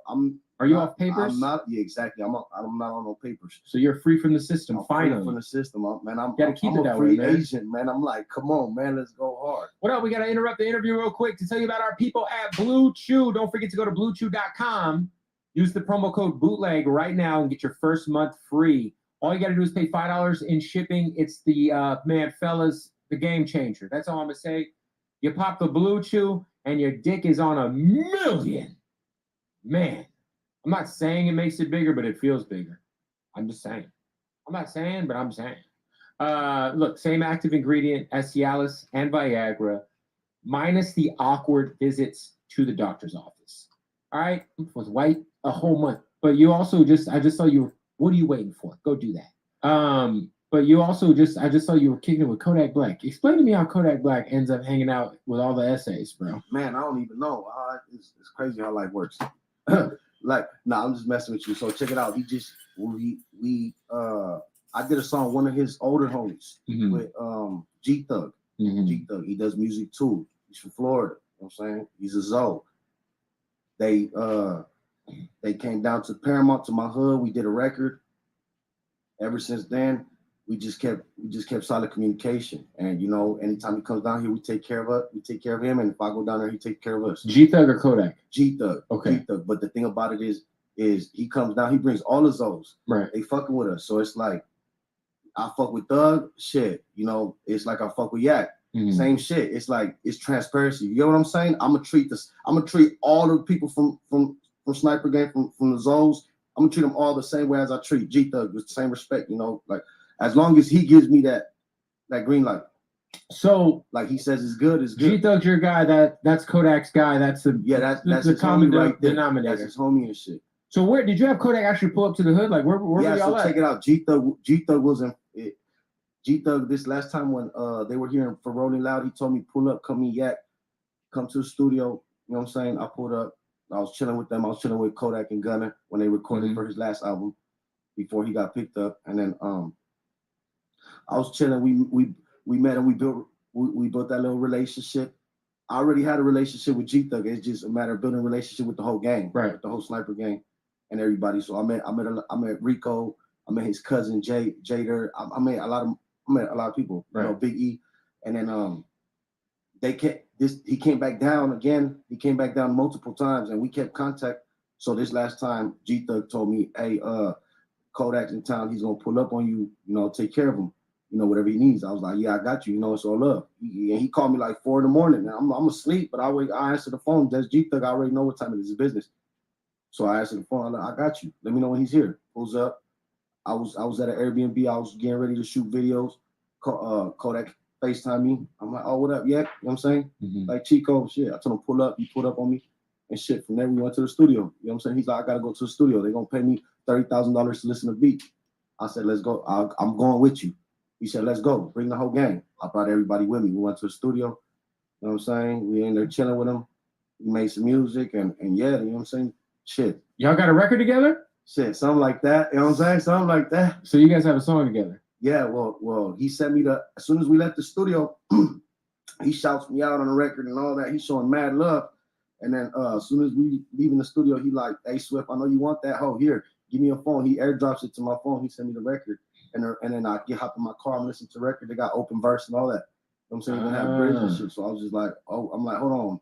I'm like, did this fool Yak just send me an open verse or am I tripping? And he shot me out on the song. Like, you know what I'm saying? Like, I was like, hold up, am I tripping or he just sent it to me to listen to? What's going on? But yeah, like I called G Thug and he's like, man, Jump, you better rap on that shit fast. You know what I'm saying? And I'm finna go to the wheel. You know what I'm saying? What do you guys just going through the process trying to get it cleared and all that? The thing about it is Kodak told me, he just told me don't leak it. He just told me don't leak it, don't put it out the record. And then basically, like, he's going through a lot right now. When I see him again, I'm gonna figure it out. Yeah, exactly. We're gonna figure it out. But that's not, to get it clear is not a problem. That's not gonna be a problem. Right. Yeah, for sure. Well, because I just know, sometimes like a company like Atlantic that they cock block shit. No, they like the cock block, but the thing about it is I'm gonna call Yak like, hey man, get on your people head, and he's not gonna tell me no because I'm not gonna tell him That'd no. be a big look, man. No, for sure. I love that man for fucking with us. Yeah. You know what I'm saying? No, ain't nobody out here in LA was fucking with us. Like nobody big and Yak came over here and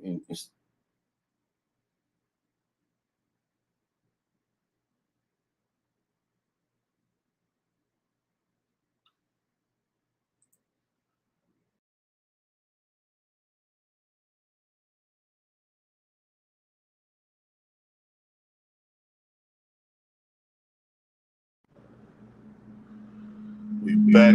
Oh.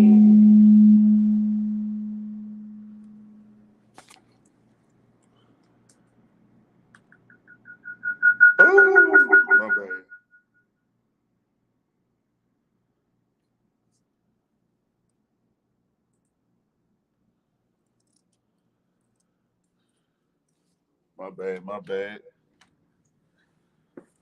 Gonna go out.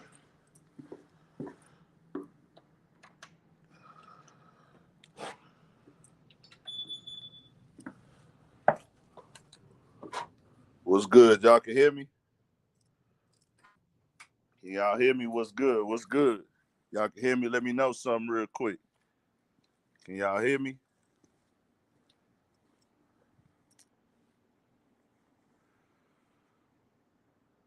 Can y'all hear me?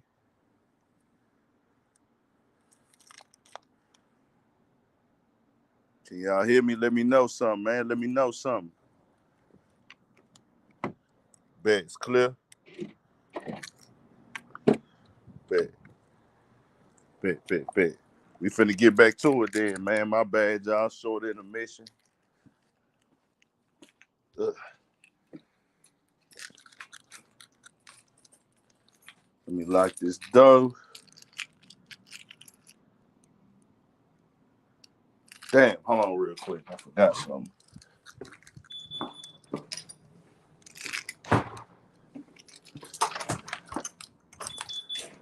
Ugh.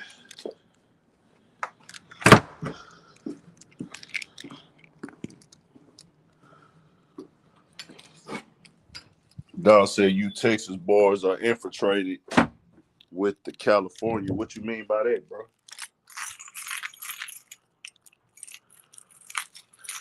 So now I want to speak on this topic on the way out because it's something I feel like I want to speak on.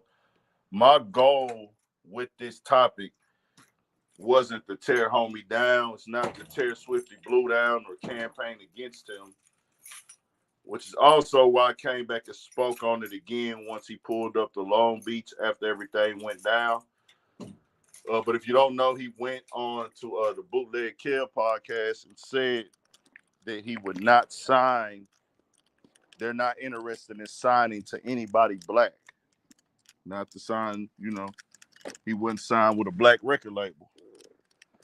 Which, in my personal opinion, that's cool. That's how you feel. A lot of people feel that way. They just wouldn't say it. A lot of people don't fuck with blacks. They just don't say it. And when you say it, you got to be ready for what come with it. That's the game. Hold on real quick.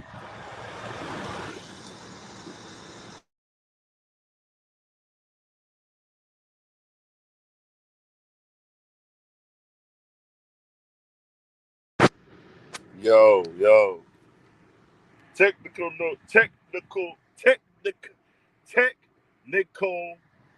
difficulties real quick. My bad. Y'all be real patient with me. Getting it together.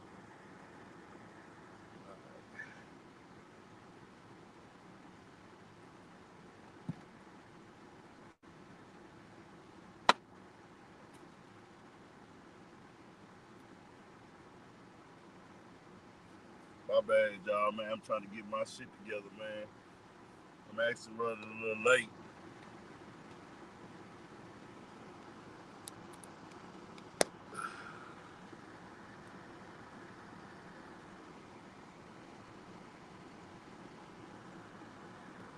Damn, I wish I could change the screen kind of now.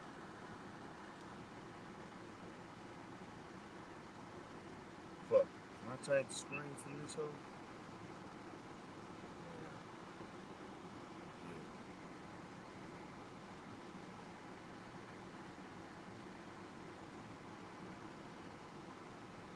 They changed the layout?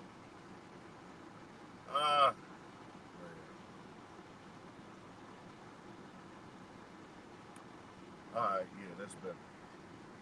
Let's keep the layout like that. How bad is the static, y'all? Static super bad? Hold on real quick.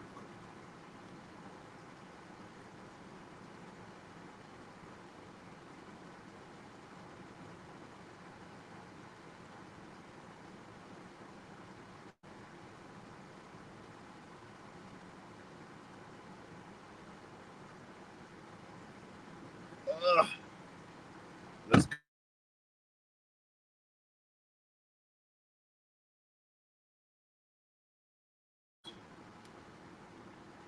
kind of late though.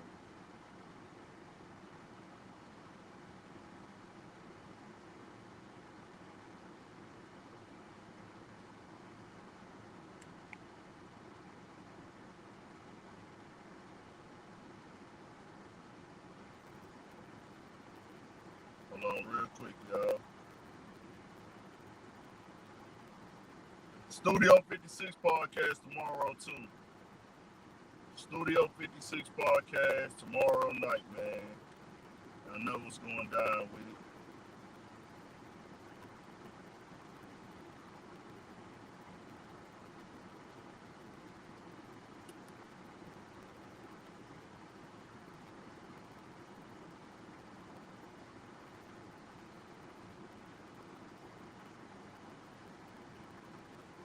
Alright, let's get it. What I want people to really understand, bro, when it comes to that Mexican and black conversation, it's one of them things that's known, but it's not known. Because the whole world ain't privy to it, and the whole world don't understand it. And the whole world might have not experienced it. The divide or the line, it's a line between blacks and Mexicans in certain situations, certain cities, certain states. It's deeper. But I want to be clear that, you know, it's not just the California thing when it comes to prisons of race.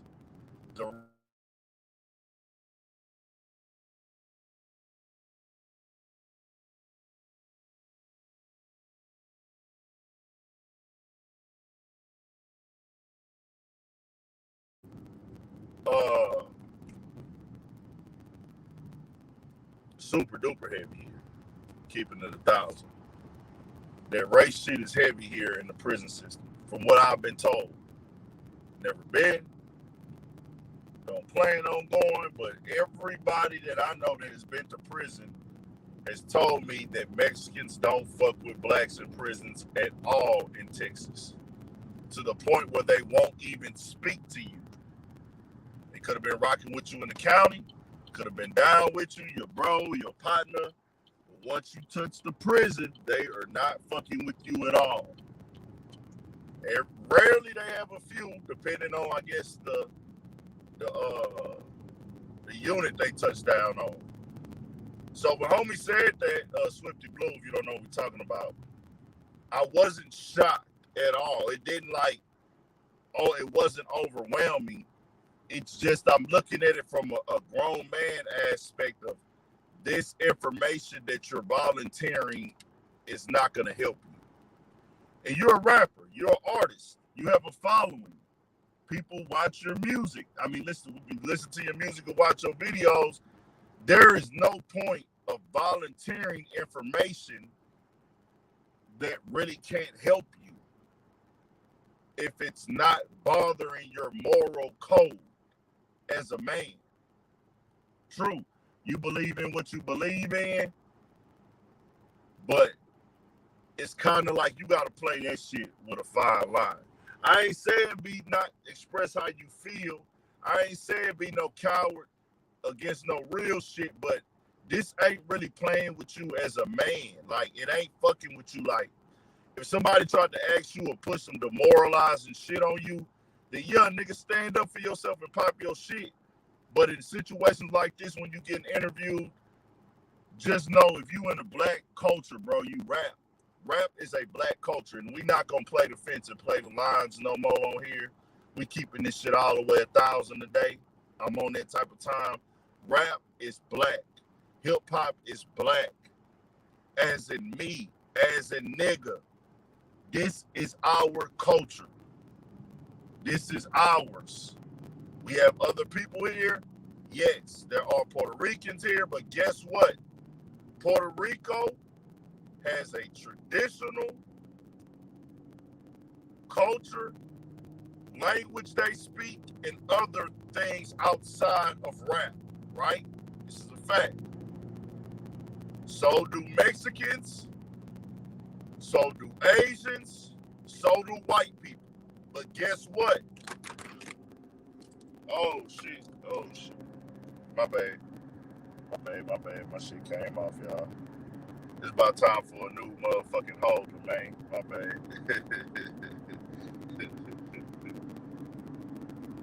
Hold on real quick. Shout out to everybody coming in.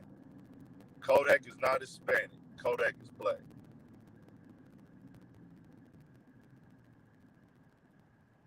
Nationalities, whatever. Y'all know what I mean. Nationalities, races, whatever. Y'all know what I'm saying. You ain't gotta get super technical. Hold on. We ain't gotta get all super duper technical on the nigga. Fuck. I might have to hold this bitch in just a second. Let me see. Hold on just a second. Might have to hold this motherfucker. So, just understand, it comes from black people.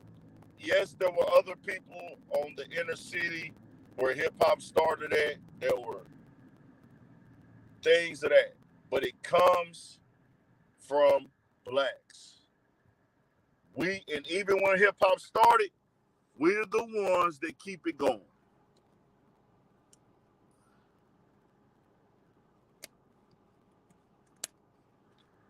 We're the ones that keep it going. We're the ones that create the lingo, consistently rechange the lingo. We're the ones that redirect and recreate the fashion. We're the ones that come up with the beats, the style, the sound, the basis and the breakdowns of these beats, the concepts, the flow patterns. These things come from blacks. Chains. People try to make this a detailed ass argument. They say, well, hold on. Are you saying black people invented wearing chains? That's not what I'm saying. What I'm saying is the way that you wear it, the craftsmanship and style of chain, and the way that you wear your chain as it complements your appearance is hip-hop, black culture. It is what it is.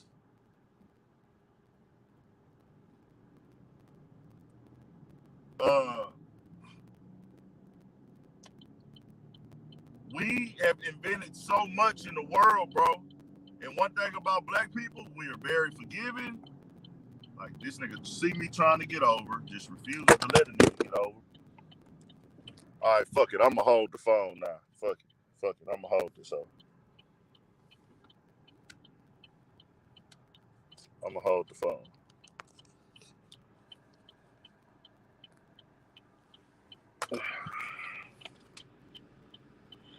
So that's just one thing with us.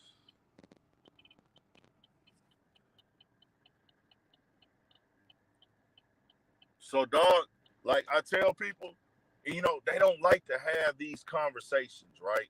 You notice people get uneasy and they don't want to hear black people complain. Like, if you black and you complain about racism, if you black, and it ain't just white people, it's a lot of people.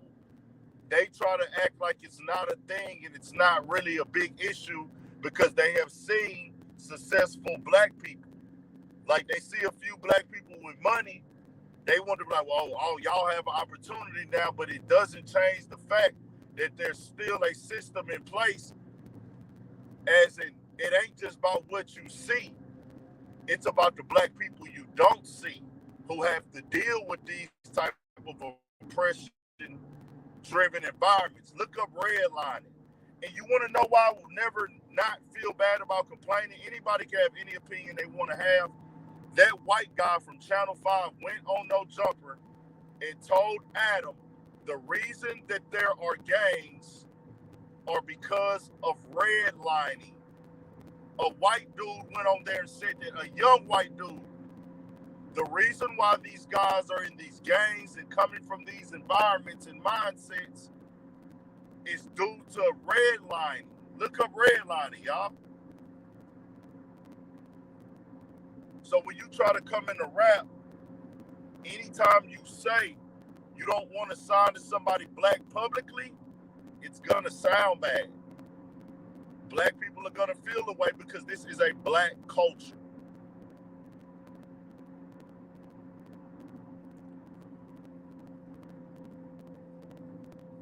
Bro, all the semantics, we not doing semantics right now, bro. We not doing semantics right now. Not today. So that's what I want to be very clear with the people out here, bro. Like, you say certain things, you gotta know. If you in rap, bro, you better not speak out against black people unless you want the fans on your ass. Because it's like, hey, bro, you're in our culture of people making money, building a brand, and you saying you don't want to sign the blacks, not true.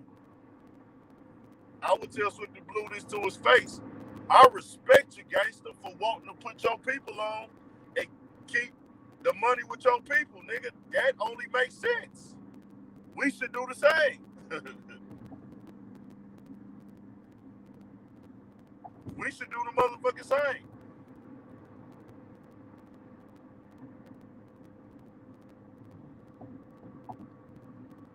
We should do the motherfucking same, nigga. We should keep more of our money in the black community, whether it be grocery stores, if you have those, fashion lines, clothing lines, beach producers, cleaners, everything, because everybody else does it. Ain't nothing wrong with putting your race first. Just black people, we suffer there. We have a problem with that. And it goes hand in hand. The respect level, the service level, the courtesy, all of those play a role. We have to get a lot better at that. But I'm not mad at Swifty Blue for saying he want to keep the money with his people and sign to his people. But it's gonna sound bad when you say that publicly and then you follow that up with you side this with prison politics and y'all side with the Peckerwoods, the racist white men. These are our oppressors. These are the people that got us in the shit show that we are stuck in as a whole. I'm not talking about the successful black people. I'm talking about the people who are caught up in the systematic thing of being born in project hood type environments. That comes from the mindset of, hey, black people are bad. Gotta block their ass real quick.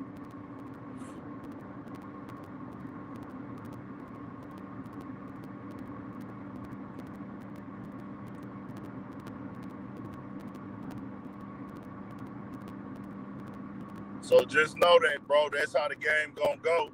On my channel, the video isn't like going crazy on the views that I did on it originally. The views ain't going crazy, but the comments is turned the fuck up. So that means, like, I guarantee you on that video, at least 40% of the video, nah, I ain't gonna say 40.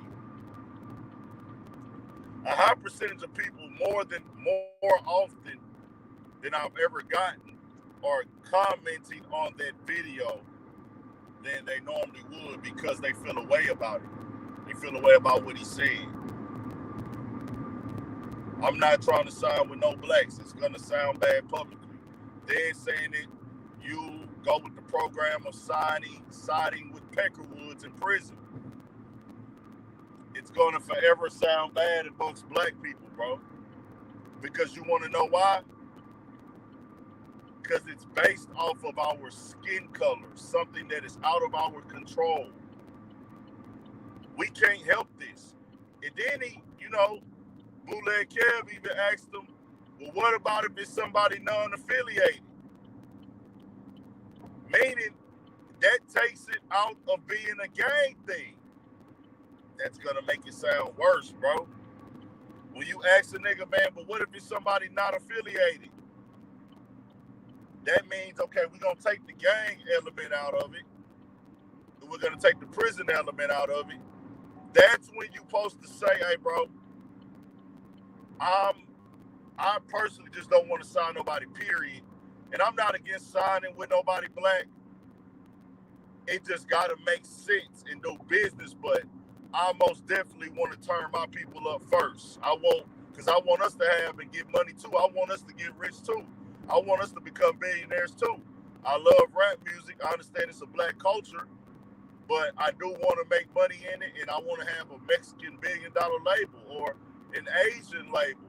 Because he's actually, and it's crazy, I found out today, Swifty Blue is actually in partnership, basically signed with Asians. He's actually signed with Asians. Who all up in here, man? We still here? How the audio sound? Give me some feedback real quick, y'all. Give me some feedback. I'm on the road. How everything looking and sounding, man?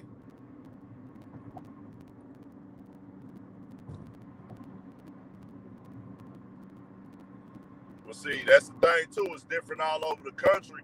Alabama does not have a heavy Hispanic influence or population out there. I'm from Houston, and we're more than 50% Hispanic. So, you know, I grew up with Hispanics my whole life.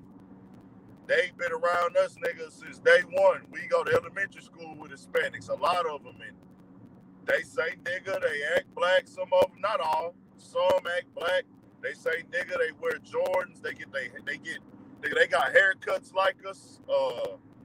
They wear braids, they wear grills, they got chains. So it's like, okay, we rock with them.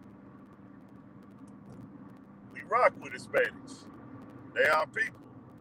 But, you know, we are very forgiving people, black people. Because even though, like, street niggas, they go to jail, the Hispanics don't fuck with them. No nigga that goes to prison, when they come home, they never say, hey, bro, I'm going to hold that against those Hispanics or those Mexicans for not fucking with me in prison. Fuck them. They don't say that. They still rock with them. That's just how we are as a people, bro. We are the most forgiving people on planet Earth. The only people we won't forgive are our motherfucking own. We will not forgive our own, but we'll forgive anybody else, bro. We'll get past it. We'll find a way to say, you know what, it's all good. I'm over that shit now. But when it come to other niggas, man, niggas like, hell nah, nigga, fuck that nigga for life, nigga. That's how niggas be. That's facts. That's why I say, like, on the concept of what Dog was saying, I keep saying it's not about what he said, it's about how he said it and how he explained it, what made it sound so bad. You take a couple of words out and put a couple different words in, and we're not even having this discussion now because it makes sense. If you keep it on, hey, bro, I want to have my people have representation and have an opportunity to get rich. So I rock with the black culture and I rock with black people, but I would just side with them. And then don't even discuss prison politics at all because, like I say, it's really none of our business. It's none of our business to discuss those type of politics like that deep when you're a rapper. Now, if you're just a person who's doing prison documentation, then yeah, talk your shit. If you're just doing a prison documentary, but as for a nigga trying to rap, I just wouldn't do it. Keep it at 1,000.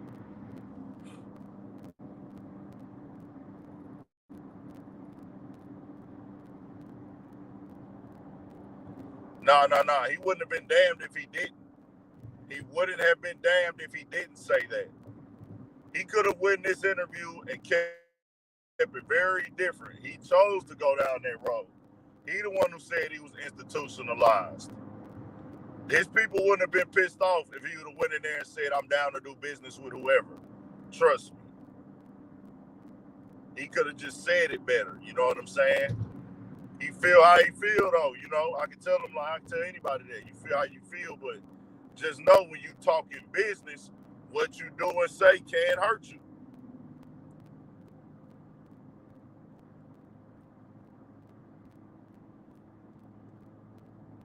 You know what I'm saying? This is a part of this game.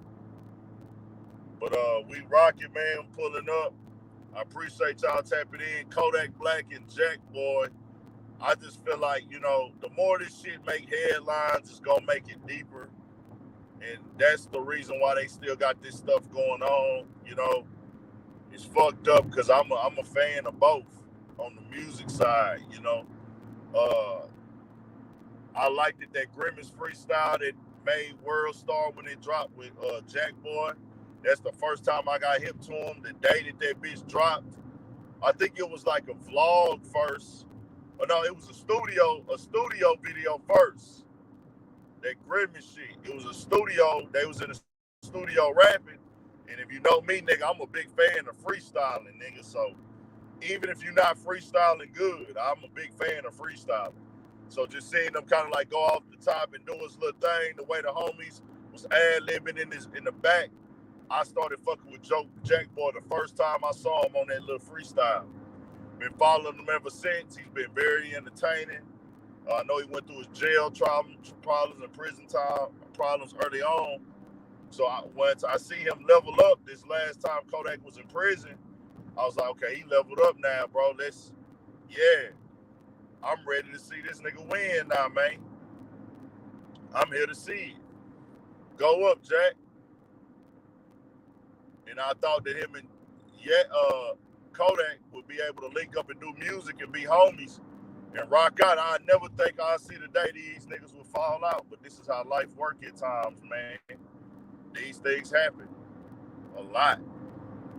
And seeing Jackboy get to the height of his career, the way he at right now, and see him steadily grow and become better, and the sound is getting more better, the flow is better, the confidence, you hear it, you see it. The image is all the way up, the jury up, like he doing his best shit right now. So I just say, hey, bro, they can't rock with each other, but they both still winning, man.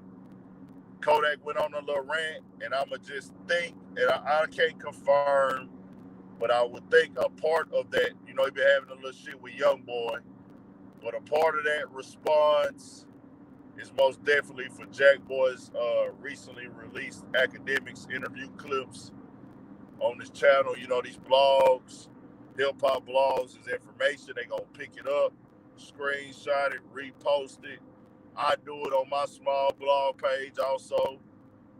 Certain things, when I have time to do it, I'll post those up. That's gonna piss people off, bro. That's gonna piss people off when they see, you know, anytime you put somebody's name in the title, I got offended when a nigga said something about me in the title, but that was because I knew it wasn't true also.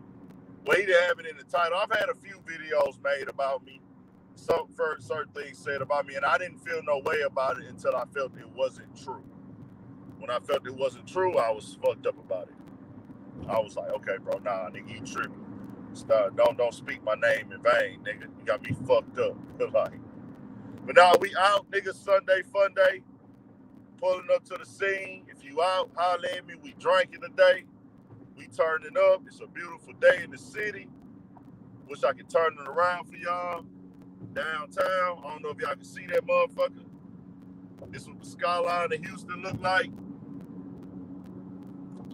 We outside with it, finna pull up to Midtown.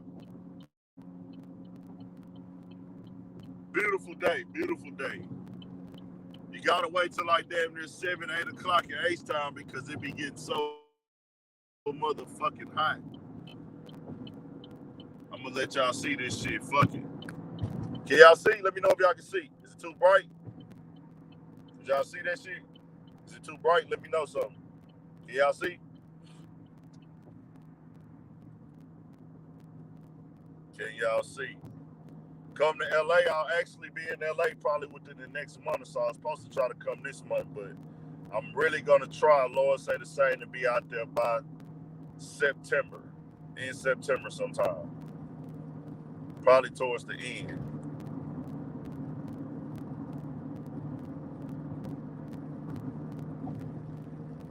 But yeah, this downtown, man. This midtown. Well, this downtown to your left. This is midtown to your right. But to your left, this is all downtown. It's all midtown to your right. They gentrified this. This used to be called Fourth Ward. But they gentrified the fuck out this one.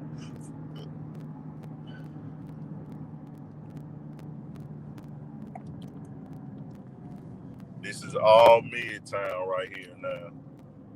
And it's different sections of Midtown too. Females be out shit. This is called 13. This that nigga James Harden spot right here to the left. I ain't never been in there yet. I need to go to that motherfucker one day. I don't even know what it is though. Oh, the Astros play today. It's gonna be some people out tonight then. Well, for the next couple hours.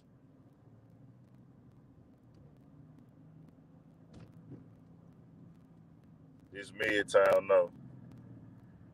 We outside in the street, man. Shout out to Indie Rap Art. Shout out to everybody. We in H-Town, Texas. Things of that nature. Type of shit be going on in Houston if you never been. I like to give people the scope. Man, I hate. Shout out to Jania Michelle, man. Jania, real dope, bro. She's cool as fuck, man. I don't know her personally, but I did a vlog with them, and I can't use it because the fucking microphone fucked up on me, bro. And I'm upset about this shit. I swear to God I am, bro. That shit hurt me that I can't use that content. But I did a vlog with them on last Thursday. Last Thursday, I did a vlog with them and A-Team and for her new upcoming reality show. And it was fun as fuck, bro. I really enjoyed that shit, dog. Like, I never thought I would enjoy a casting call. It was a casting call. They were looking for females to, like, be a part of her upcoming reality show. And it was a good time, bro. And I fucked it up because of my mic. My mic was fucked off and I didn't know. So I did all that shit. Didn't get to keep none of that content, dog. I also had content with I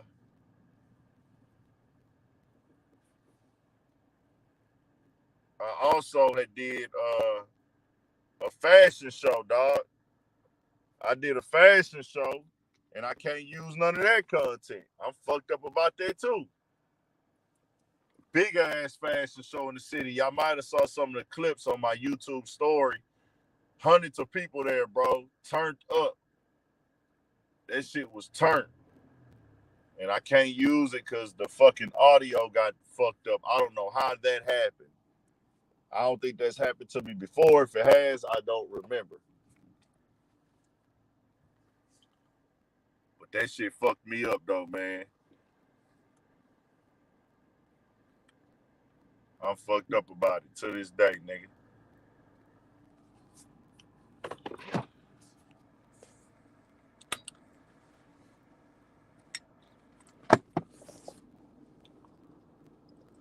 So it's all good though, man. I hate that because I be wanting to really like showcase H-Time to y'all too, bro.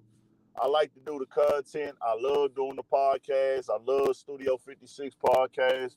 Shout out to my guys Pookie and Twan. I love doing that content, but I also be wanting to do street content, like just show y'all what the city of Houston look like. You feel me? On some player type shit. On some player type shit. You know what I'm saying?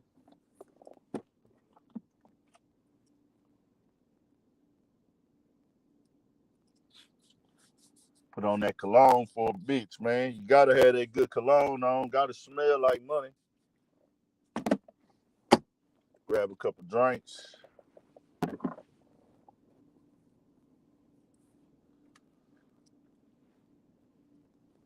I need to get closer to this curb. My bad, y'all.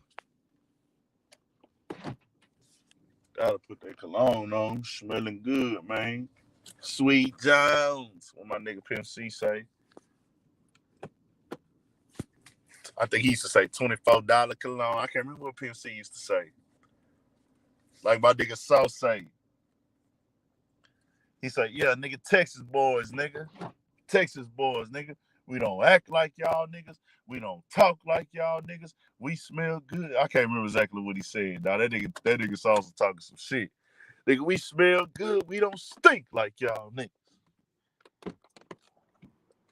Nigga, we don't act like y'all niggas. We don't walk like y'all niggas. We don't talk like y'all niggas. We smell good. We don't stink like y'all niggas. That nigga saw as hell. Saul's by far the funniest motherfucker nigga from this shit. A shit show.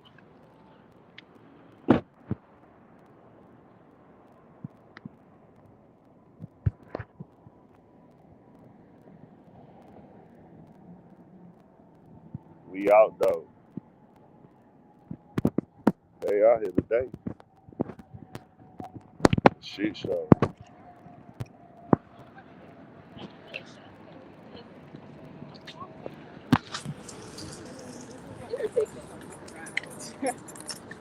They out here today, y'all. They out here. What's going down though, man? Who on the scene?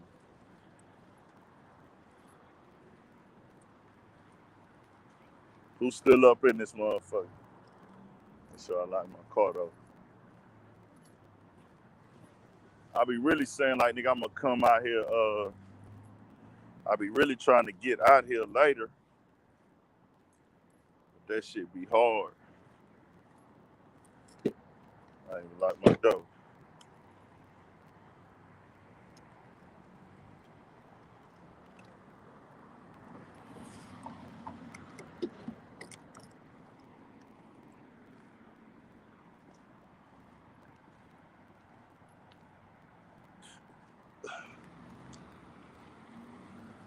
Man, we don't be paying no attention to them trolls, man. We don't be giving them trolls no real. I get on the trolls sometime for the entertainment, but that be about it. We don't be taking no trolls serious for real, for real. Can't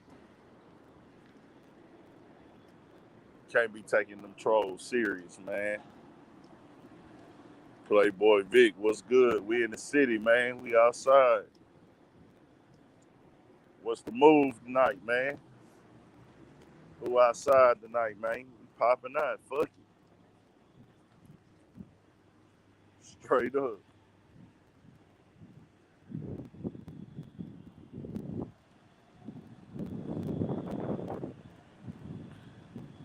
Stay on your pivot. Nah, you got to. Gotta stay on your pivot. Y'all know where y'all heard stay on your pivot first, then, man. Niggas can try to fuck around and fuck around. It's on though.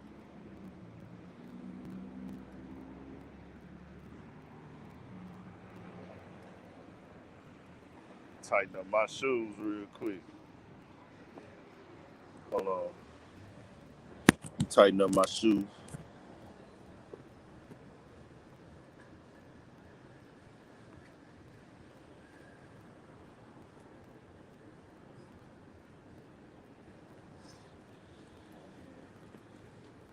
Ugh.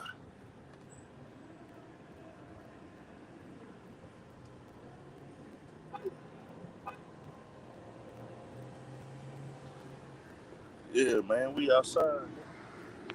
Fuck they thought, man.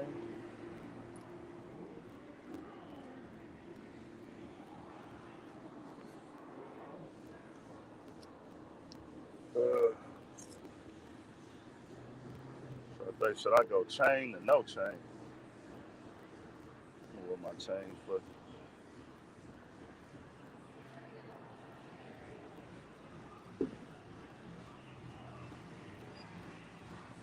No sound?